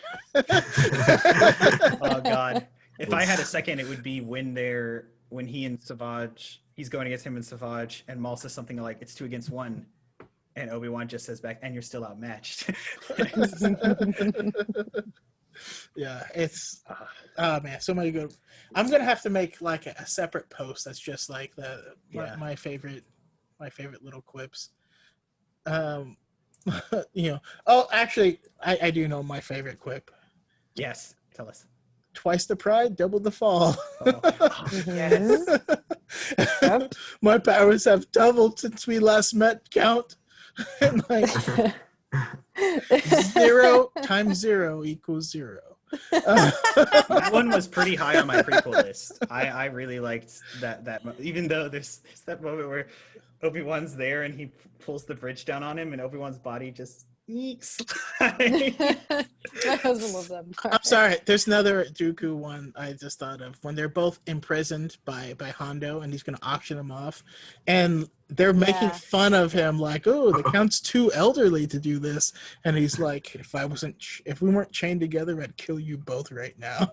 that scene's so good. It's like, tell your Padawan to cease his insolence. Anakin, he says to cease your What? insolence. And then, of course, Cease your insolence. The Count is concentrating. Yeah. and an element adds, the ability to speak does not make you intelligent. Just a classic. Oh. For many occasions, but Listen, we need to have a Jar Jar appreciation episode of this podcast because he's not as bad as people say. I was literally planning that actor like an appreciation, and like I want to make a petition to have a day for just him because he's now Keller and Beck on another show, but Ahmed Best deserves nothing but the best. Anyways, I want to say thank you guys all for joining me here on the podcast. I appreciate being able to talk Star Wars with actual Star Wars fans that love to talk Star Wars. Thank you guys so much, and may the Force be with you always. Awesome. Thank you. Great. Thank you guys for I was so sorry, Brandon. You were like saying your name and I thought you were signing off. And I was just like, wait, Justin had his question. Oh, sorry, no, I'm no, so sorry I interrupted you. Okay. Oh God. It's all good. Thank you guys so much again. Like I always appreciate like being able to run with proper nerds. It's the best. This was the most fun. I have, but Mary Lou has so much going on. Is that what I couldn't hear you, Justin. Is that what you asked me if I'm going to join the book club? Yeah. Yes. I know Brandon started off with Lost Stars, which I was like, crap, I love that book because I had read it. Do you know what you're going to do next, Brandon? Dark Disciple. Yeah. Ooh, I haven't read that one. Okay. And we just really started. Good. You just started? Good Okay. Clone Wars stuff. Yeah, it's really good. Ooh, okay. That's the one with Ventress, right? Yep. And if you like. Yeah. And Quinlan. Yeah. Quinlan. Yeah. Speaking of, while I have you here, Brandon, is it still canon that Quinlan survives Order 66? Yes.